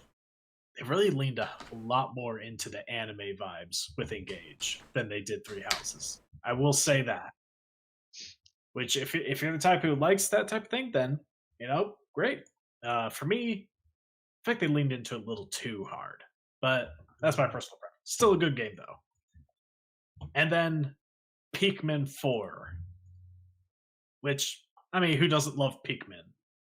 Got those little plant guys, you throw them around, and this time you had a dog, or what was essentially a dog. Yeah, pretty much, yeah. Yeah. And so the winner of that category was... It was the first in the series to feature a customizable playable character. Fair point. Oh, you're right. I'm surprised you knew that. Did you play Pikmin 4? I have like 3 screens in front of me, man. Oh. Just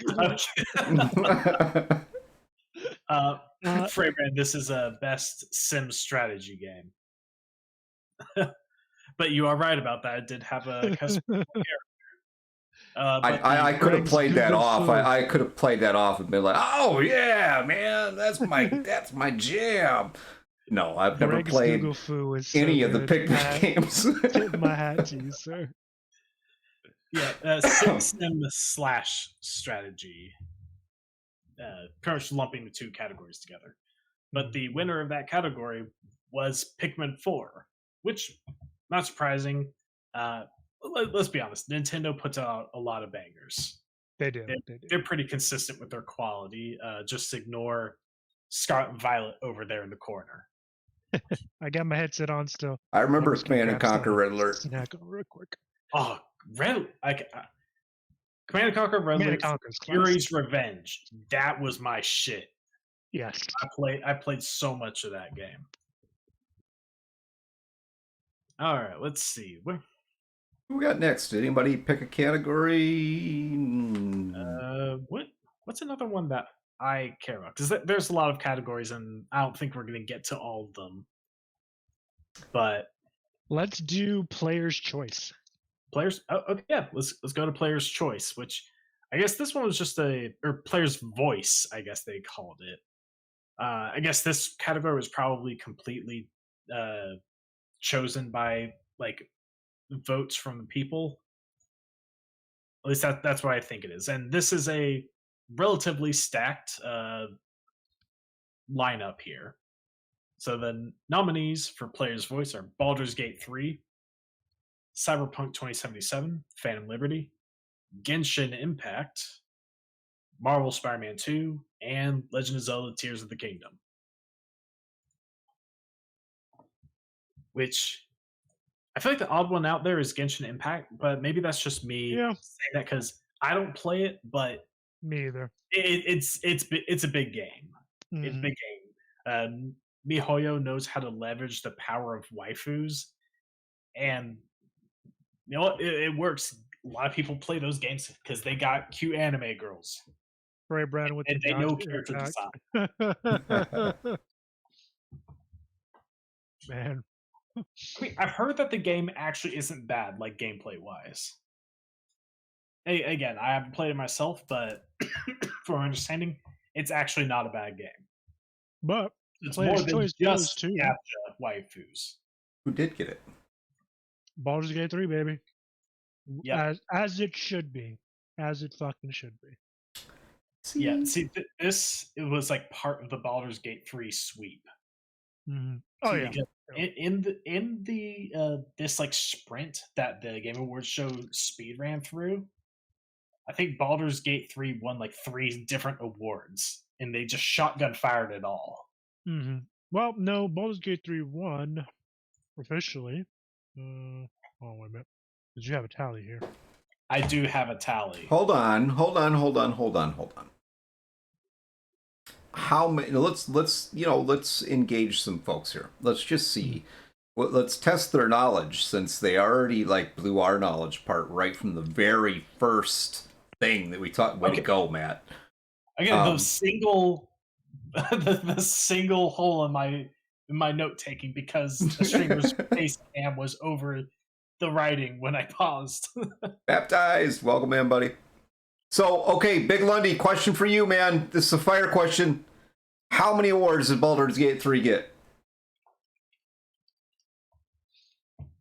We gonna give him time to Google this or what? Nah, he's got like 10 seconds. Anyone Anybody else want to take a bet? I know the feeling, Big Lundy. Anybody can help him out. Anybody else want to take a guess? Oh, look okay, at that! Actually, no, that is Big Lundy. You actually got it. You got it. That's 6. That is 6 awards. Baldur's Gate won 6. He got us twice tonight. Come on, we gotta what? Jeez, man. By far was the most awards. They also had the most nominations. No, they had the most nominations at 9, but they took home 6. Oh yeah, they did. Yep. Frankly, being nominated for 9 and taking 6 of them. Here's the one thing I want to point out. Who's the biggest loser? The biggest loser? I measure this by the game that got the most nominations but never won a damn thing. Okay, I don't want to say that this means it's a loser game because the fact that it gets a lot of nominations come on, man. is impressive in itself. But Marvel's Spider-Man 2 got it got 8 nominations. You gave Lundy access to this doc, didn't you? I did it, but you letting you paying attention or taking your own notes, or you hacked into my Google Docs. I don't know, but yeah, Spider-Man 2, 8 nominations, 0 awards. 0 awards, yeah. Although to be fair, they were up against some really, really tough competition.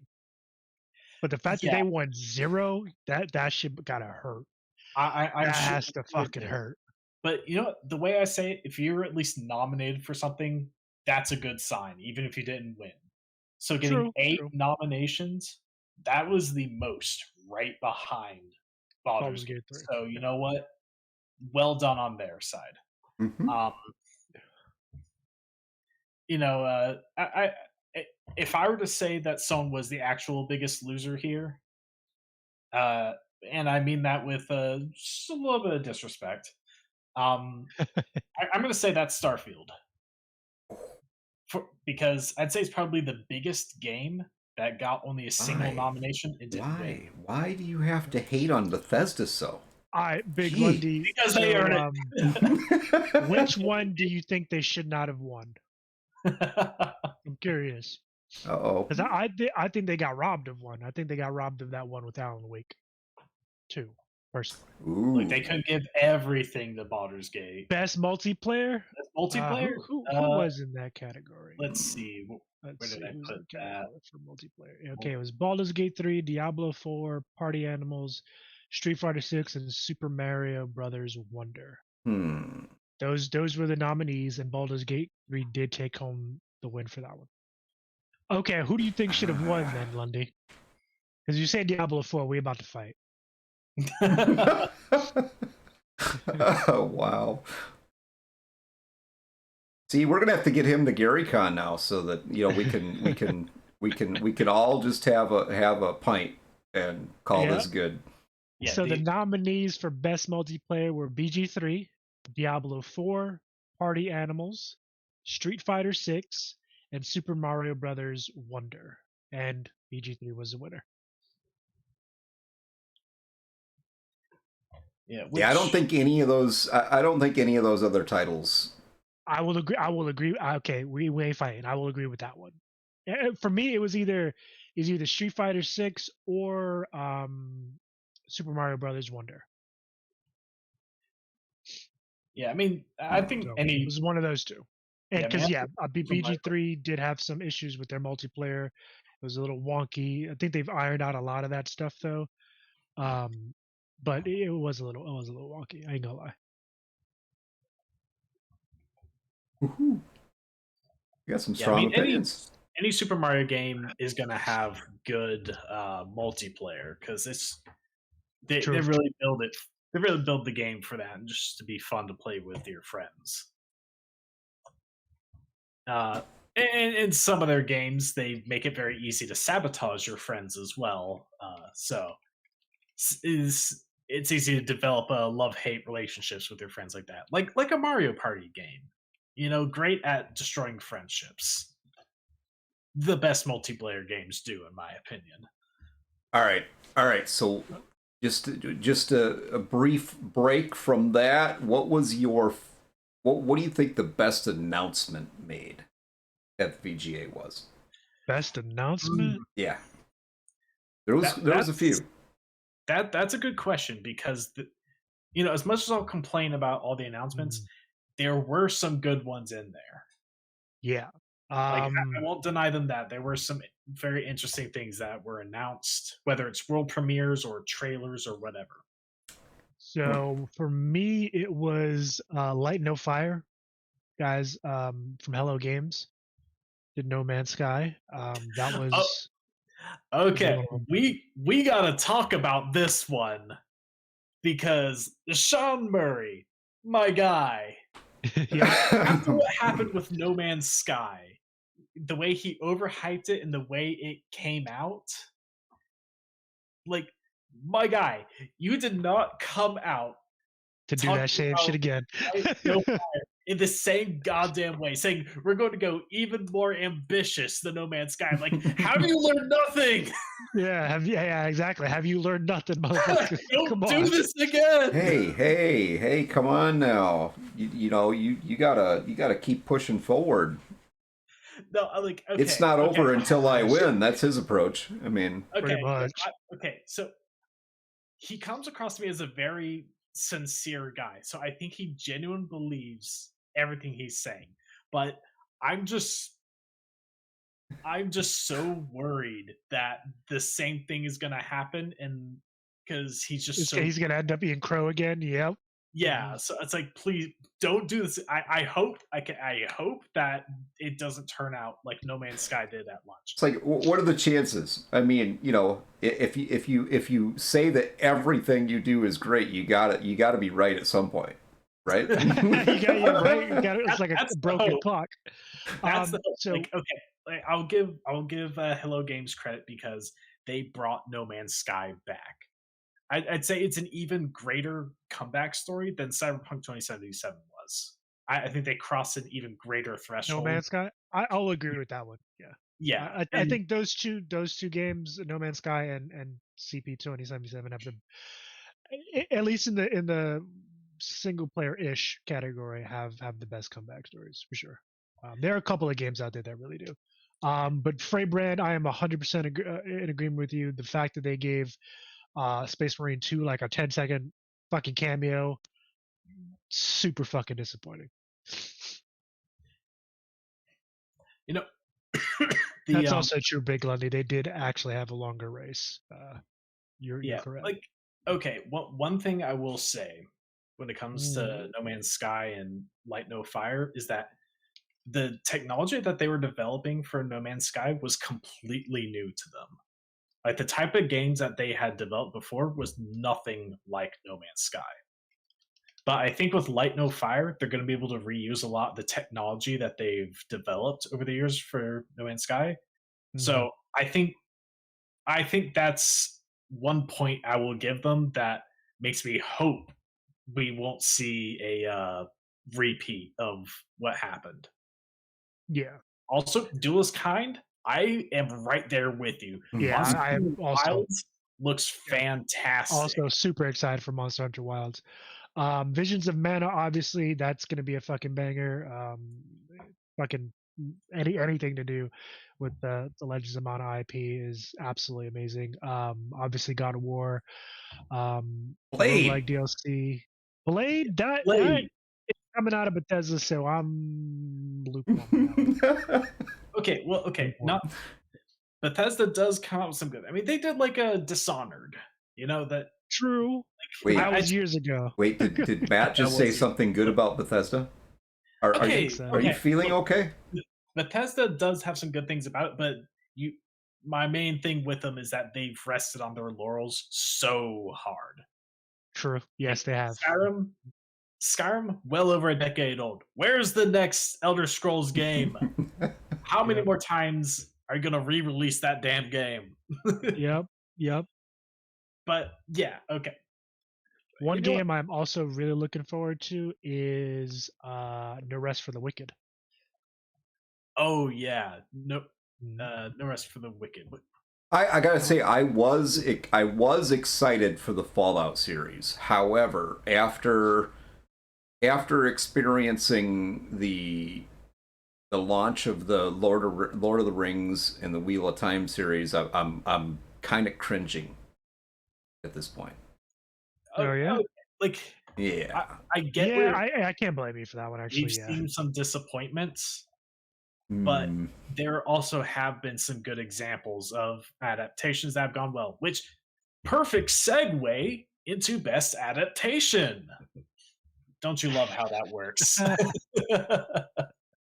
So best adaptation shows based off shows or movies based off of video games. Which in here we have Castlevania Nocturne. yeah. Which Yep. I haven't watched Nocturne. I saw the first Castlevania series, which was fantastic. It was really good. I don't know much about Nocturne. Gran Turismo. Nocturne. Okay. You have Gran Turismo, The Last of Us, which I heard nothing but good things about. Mm-hmm. The Super Mario Bros. Movie, another thing I heard a lot of good things about. I mean, was that one a live action? No, it wasn't live action. Live action was a long time ago, and that was a thing. That was in the 90s. Yeah, I'm sorry. That's a cult classic with John Leguizamo. Don't you dare fucking slander that shit. No, this was CG. Jack Black as Bowser, easily the best part, because that man had fun with the role.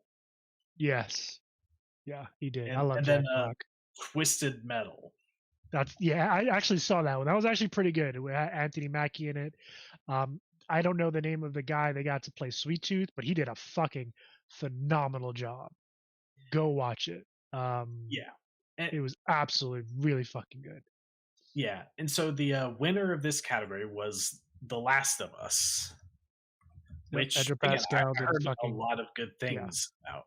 Actually, The Last of Us is actually a really good game, and the series actually, I gotta say, that is probably the only one that has been an adaptation recently that I'm impressed with. I like it very much, and they do stick fairly close to the storyline from the games. I mean, a lot of the main things, the themes from the game, are very clearly represented in the series, and that's not unlike some of the Wheel of Time is like one of my all-time favorite.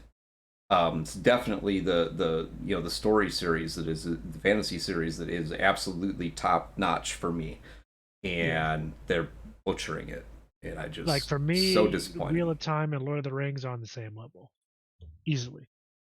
That and the Chronicles of Narnia, those are easily the top three high fantasy series for me. But if you have not watched The Last of Us, give it a look. I gotta go finish watching it. I the clickers, they are hard to get over for me. Number one, the way they sound, and number two, I absolutely detest mushrooms. As a general principle. So add more mushrooms into our game? Okay. I will burn that shit down. I've already got working ideas for that. I'm telling you now, I've already got working ideas. I will shoot you in the face. I was just feeling that's a joke, guys. That's a joke. Don't get all bent out of shape. I won't actually do it. Who's getting canceled now? Clip it. Get his ass. Samoa Joe. Oh, okay. I did not know that. Yeah, he is a fun guy. Oh my god. Oh my god, baptized Jesus. Hey, I promise you, every single clip tonight will go directly to our YouTube page. So whatever you clip, we're putting it up. Keep clipping. But yeah, so wait, did they have a Minecraft? Some? Oh, am I missing something? Was there something Minecraft? I don't remember saying that. I remember saying the Lego Fortnite that looked like they were kind of going in a Minecrafty direction for that.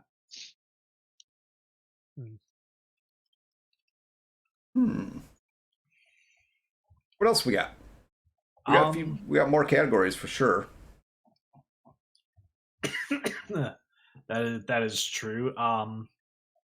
Let's see, what's another good category? We have jumped around. Yeah, we have jumped around a bit. Let's go about best score in music. Best score in music. Okay, yeah, I'm down for that one. That was actually- Yeah, another one of those Hmm. categories that was speed ran over, sadly, because music is good, man. Free Again, Brand, you're guessing Baldur's Gate 3. That was nominated, I'll tell you that much. So, nominations for Best Score in Music were Alan Wake 2, Baldur's Gate 3, Final Fantasy 16, Hi-Fi Rush, and Legend of Zelda: Tears of the Kingdom. I give up. I give up. All good games, good soundtracks. I mean, Alan Wake 2, they had like a band come in during the whole show and do a whole full fucking like concert with the song.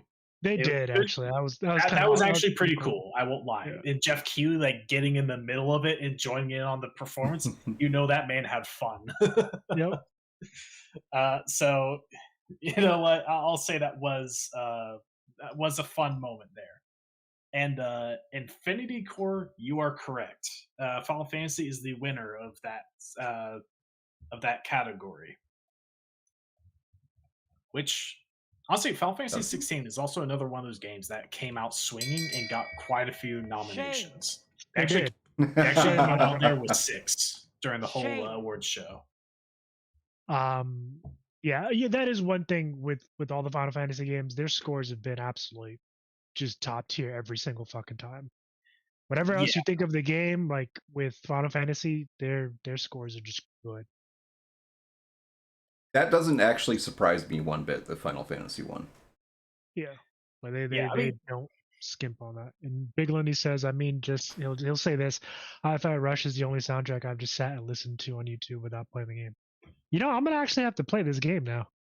It's a good game. I have to play this game now. It's also the story's also just fun. They don't take themselves too seriously. The main character is just this.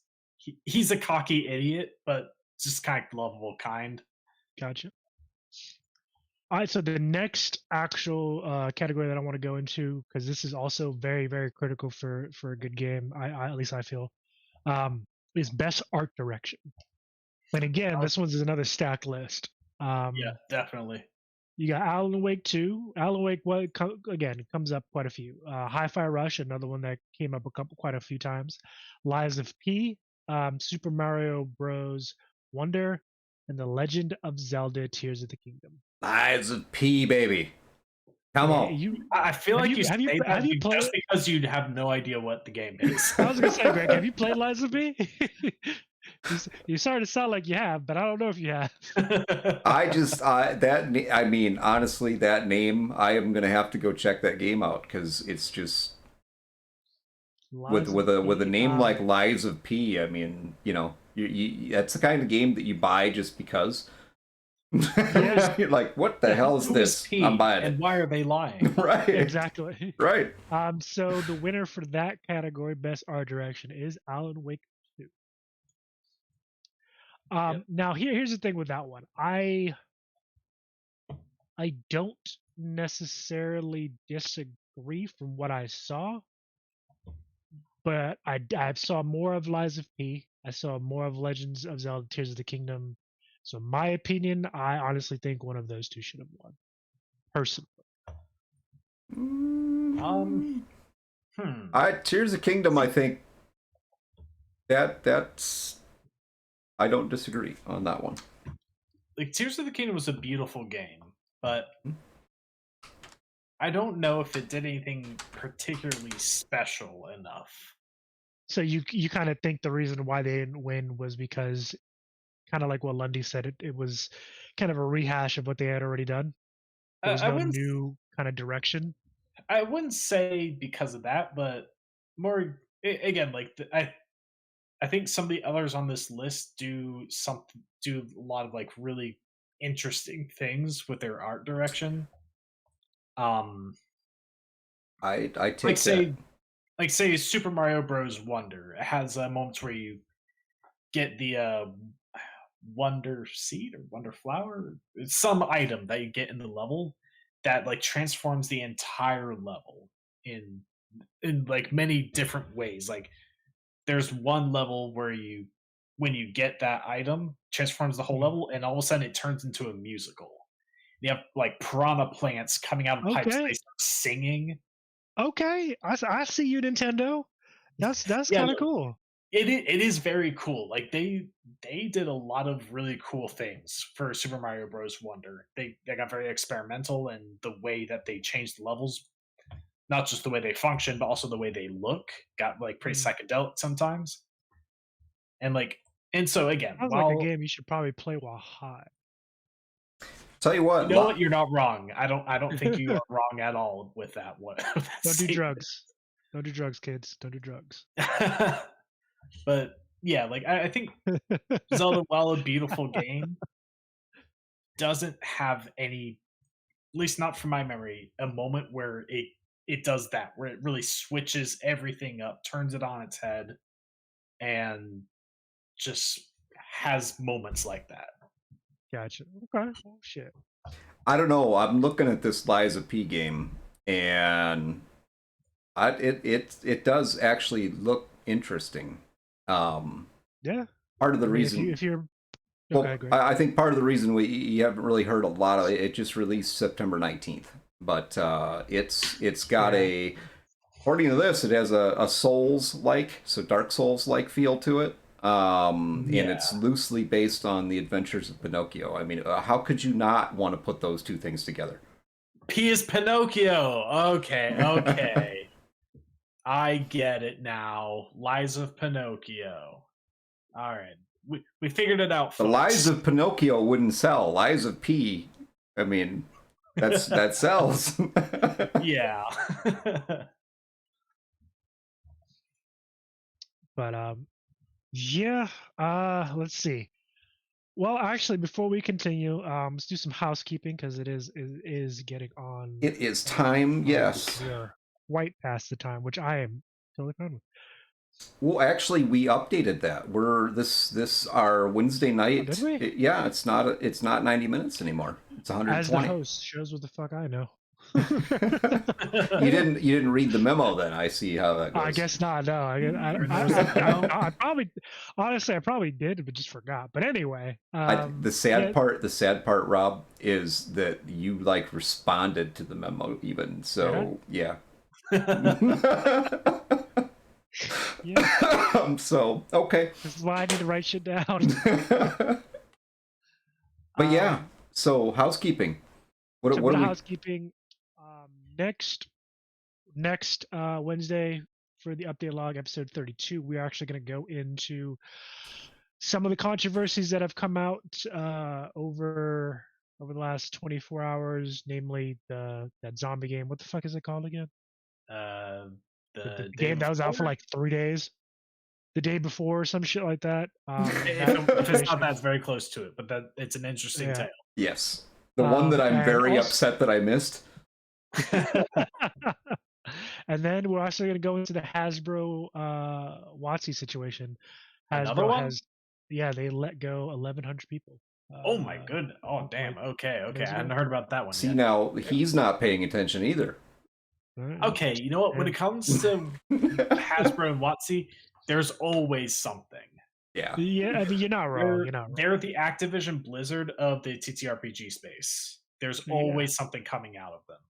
Yeah, they let go a ton of people from staff, and I think I can't confirm. Well, we'll go more into this next Wednesday. I can't confirm or deny if it was welcome in Shadow Riddlebot. Mostly WotC. Welcome in Shadow Riddlebot. I think I know who that is. But welcome in. I think it was. I want to say it was just company wide, but I think it was primarily for WotC. So, well, we'll get more into that next week. So, we'll get into that next week. Yeah, what else do we have going on?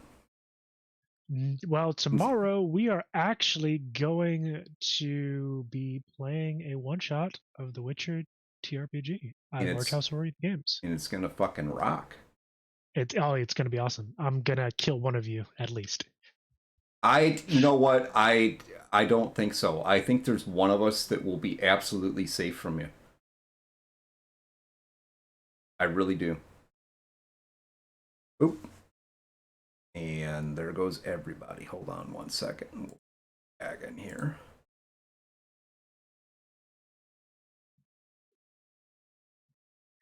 I think Streamlabs is telling us something. Yeah, cheat streams. Yeah, Shut the fuck up. But I do think that there's one character, and I can't give anything away, but I think there's one character that you just you'd have to be a completely heartless, insensitive,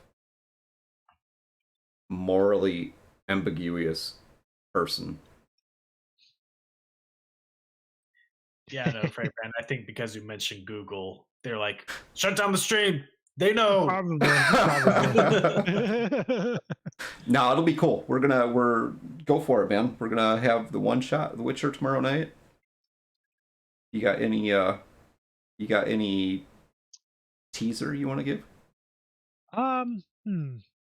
Well, it's gonna be sufficiently dark and Witcher-like. Hopefully, one of you decides to make a fucking Witcher. So far, we got nothing. I did not make one. I'll tell you that now. I made Well, I something know else. you didn't make one. But yeah, it's gonna be interesting. We're gonna definitely explore parts of the system. There might be some verbal combat in there. That's an interesting piece. If you guys do want to know a little bit more about the system, we have a 2-part series where we go into a deep dive and a character creation in our VODs somewhere. Actually, it's also on up on our YouTube. Yep. As well. So go check that out. Yeah, Duelist. The Witcher. One warning: it is a crunchy system. There's a lot to it, but if that's your jam, then I think you'd enjoy it. Hey, we just came off of a run of Alien. I mean, come on. Yep, and Big Lundy is correct. He did schwack a young teenager in our stream today. He knows my character right, and my man's morally bankrupt. He don't give a shit. Well, he's not completely morally bankrupt, but mostly. And he almost sorry, he also went cyber psycho today, so that was fun. So next Thursday, we're actually rolling back into our own Cyberpunk campaign. Oh yeah, that's right. Get back to those schmucks. That'll be fun. Getting back into that story. All right. But is that for housekeeping? I think that's it. Yes.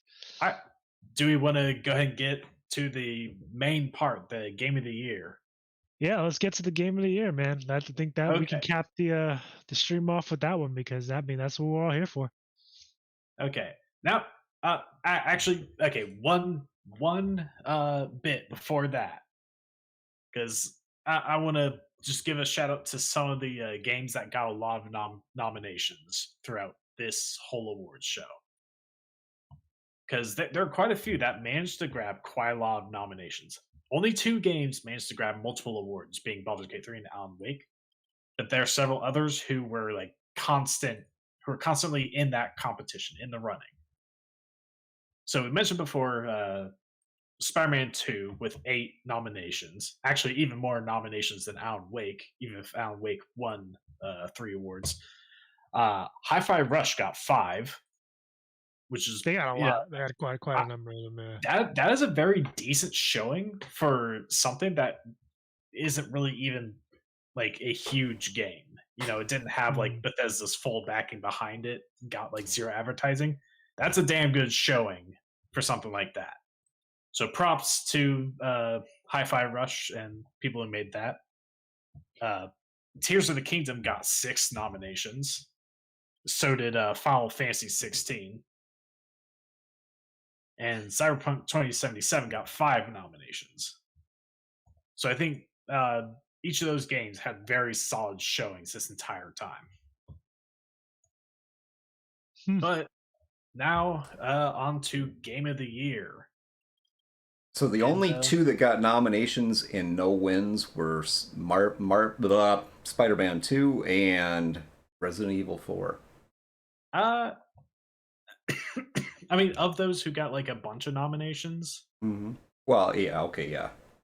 Yeah, I think so. I mean, there are plenty of games that showed up like 1 or 2 times that didn't get any awards, but I'd say of those who got 3 or more, yeah, those are the guys. But Game of the Year, and this is a pretty stacked lineup, but I think at the end of the day, we all know who it is.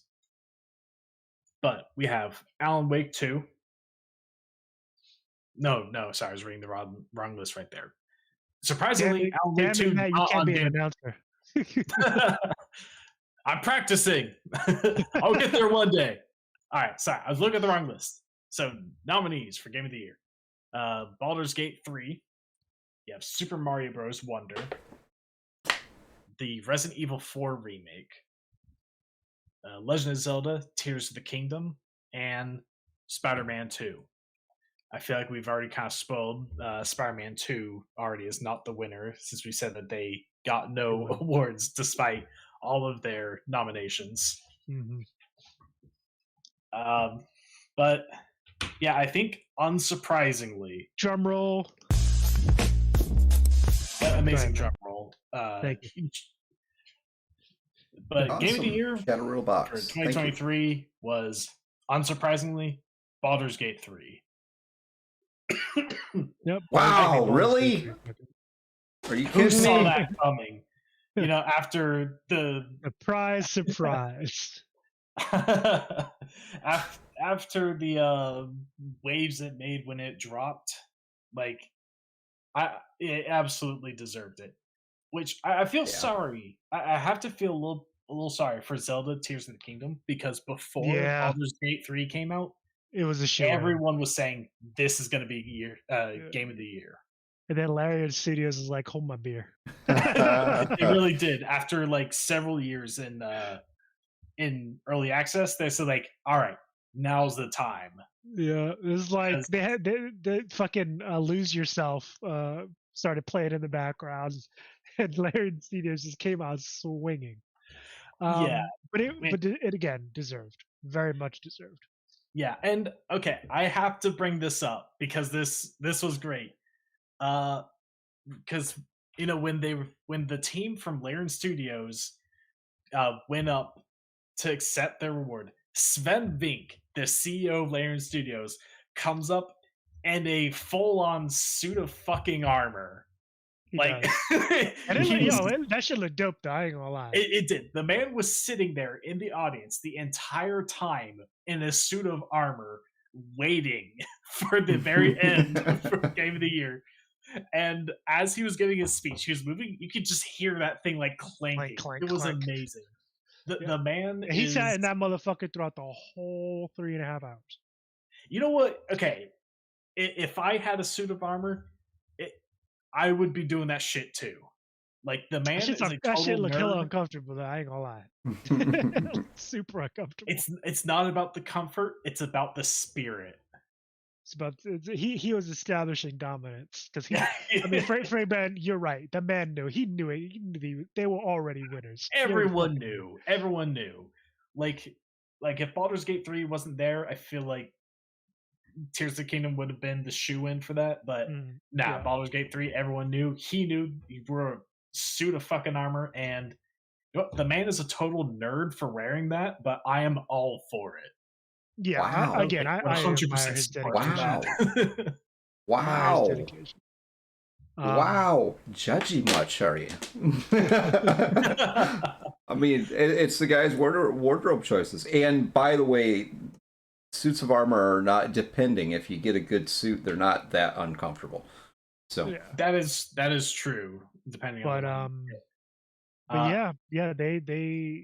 mean, Chance, you are right, man. They gave him like 30 seconds to speak, and then it was off the stage. Again, that for me is the biggest fucking travesty of the whole thing. Okay, yeah, like especially since it was the Game of the Year, and they got like no more time to speak than any of the other like That's it. categories that actually got to speak. You know. Yep. We gotta take over the gaming awards. I mean, maybe. Right Maybe. here on Twitch next year. We'll do our own gaming awards. That's right. Fuck it. I'm down. We'll Let's have to manifest actually that know shit. a lot. We'll have to know a lot more about all these games in order to do it well. What do you think? I mean, come on, really? 30 seconds, or I mean, 30 minutes out of 3. You think they actually knew a lot about these games? They know shit. Yeah, that part was a big shame. And like, I think the speech that Sven gave while he could was nice. Because obviously there's the thanking a bunch of people, and he also wanted to talk about, you know, the team members that had passed away during the development of Baldur's Gate 3, which I think was very heartfelt, and also makes it a bit worse that as he's doing that, there's a teleprompter telling him to please wrap it up. Please wrap it up. Yeah, that I'm sorry. Like that is a level of kind of just, in my opinion, disrespect that had no place there. Like, come on now. Chance, right? For any one of them. Chance, right? There were some Hollywood people that got to speak for much longer. Matthew McConaughey was there. I mean, I will say this: Matthew McConaughey stepping into the gaming universe, I'm for. I like the guy.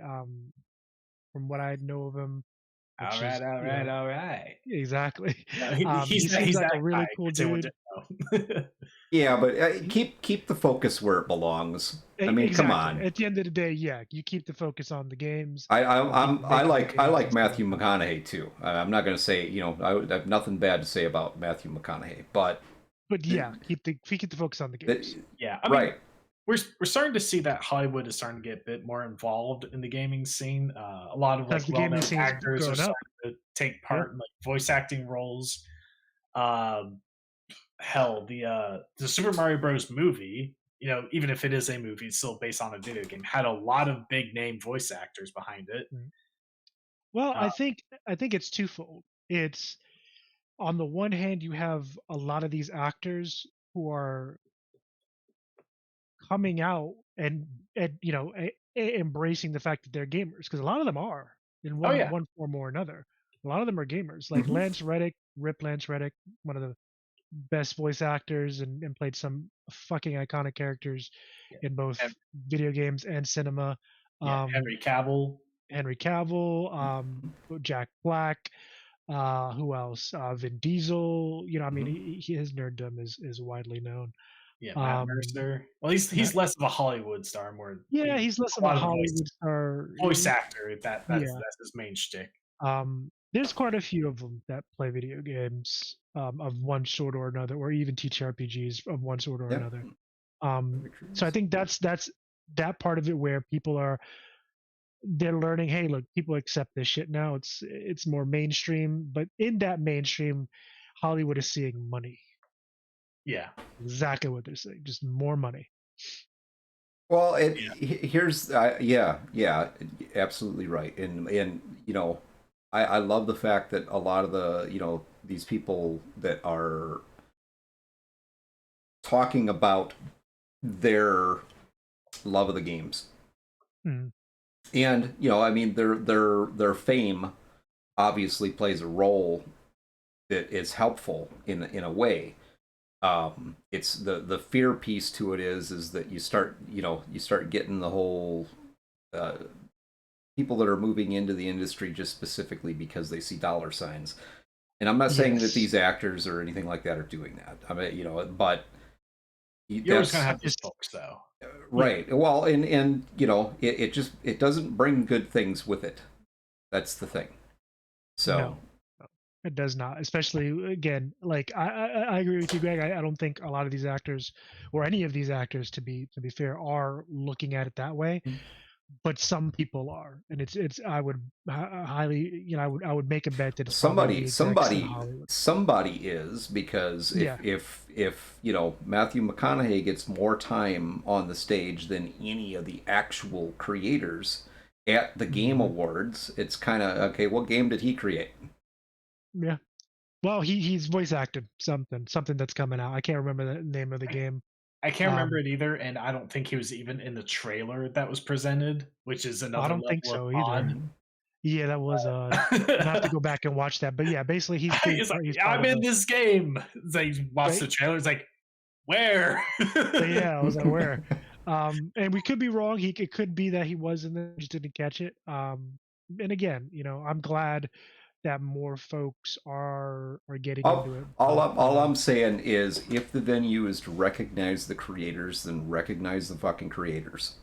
Yeah, that's what they should have done. But at the risk of getting back onto the negativity train that I we am started still trying, man. I told you that's my role tonight. I'm trying. we got that shit out of the way at the start.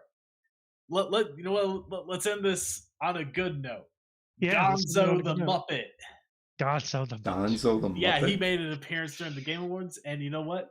Man is a confirmed player of Legend of Zelda: Tears of the Kingdom. Yep. But honestly, yeah, to kind of close out, the VGAs could have done a lot better. Hopefully next year they learn from this fucking mistake and they put the focus where the focus needs to be, on the creators, on the games of the past year, and the milestones and ceilings broken and all the hard fucking work that went into creating a game, because it's not easy. Um, save the upcoming promotional shit for next year, or the game, the games coming out in the next coming years. Have it at the VGA. Make it a smaller segment, like half an hour would have been fine, where you just kind of roll through them. That would have been okay. Give Okay. people a chance to speak. Yeah. Don't Accept don't their be voice. don't have a fucking prompter up that says, "Please wrap it up." Like, Like okay, really? there's a As realm within reason that where yeah, something like that is necessary if they really start going on for way too long. But this is yeah. a Then big then moment you in their can lives to accept these yeah awards, so they deserve a little more than like 30 seconds to a minute to just say thank their everyone, piece. give their speech, say their piece, Yeah. Like come on. especially for non-English speaking people accepting their awards who Yeah, like the either have to. Japanese creators. Like come on. Right. I Yeah, mean, you get right down to everything that's going on in the industry right now, Mhm. and I mean, I think that the accolades for the creators is important. It's very Yes. important. 100%. now more than ever after Mhm. uh, the mass layoffs we've been seeing in the games industry this past year. Now more than ever do we need to show appreciation for the For the people hard who work, make man. these amazing games, because this has been Yeah. a like 2023 has been an amazing year for the games that have come out. We've had some absolute bangers, But and it's it's been also rough been for a the tragic industry. year for the Yep. people who make the games because of the mass layoffs. So Yep. we really do need to honor the hardworking people that make these games. And Because literally, yeah, without these studios and their hard work, there would be no VGAs. There'd be no point for it. So, give them their exactly, due. exactly. So Um, I hope, you know I hope that next year they can do better. I don't know if they will, we'll but see. I will hope, because I this is an event that deserves to be what it should be, and Uh, sadly this year wasn't what it should have been. sadly, yeah. But with that said, um, yeah, Duelist Con, unfortunately, the video game industry is full of contract work. That is very true. Um, very few studios actually have a large internal staff, because once a project is done, there's no reason to keep that the staff on. At least that's kind of the consensus. um I feel like that could be handled differently, but that's for another episode to discuss. Yeah, Or join us on our Discord and we can discuss it there. yeah. Right. So yeah, so guys, Hey, thank you for sticking around with us for the last 2 hours and some change, discussing the VGAs and saying your piece on the games you liked, and interacting with us. As always, we're here for you. um we like bringing you guys this content and sitting down and talking with y'all. um do drop us a follow if you haven't already. Also, our various links to our YouTube, our Discord, TikTok, and Twitter and stuff like that. Go ahead and check those out. We're starting to post more regularly on there as well. So your support is most definitely appreciated. But anyway, that's it. That's episode 31, guys, for the update log. I'll let you guys say your closing statements. Awesome. Go ahead, Matt. Honestly, nothing too special for me. I'm glad we got the chance to do this. A part of me wishes that we were streaming the Game Awards like a lot of other streamers were last Thursday night, because I think it would have been interesting to kind of get some like live reactions, but it snuck up. It snuck up on at least me, and I just wasn't thinking about it. But yeah, honestly, I didn't even realize it was going on either, and But it you was know right what? during one of our stream nights. So yeah, but maybe next year we'll do that. We'll be able to get some live reactions, and then we do something like this again, like a recap. Once we've got like our our thoughts in order, we can speak a bit more at length of what transpired. Yep.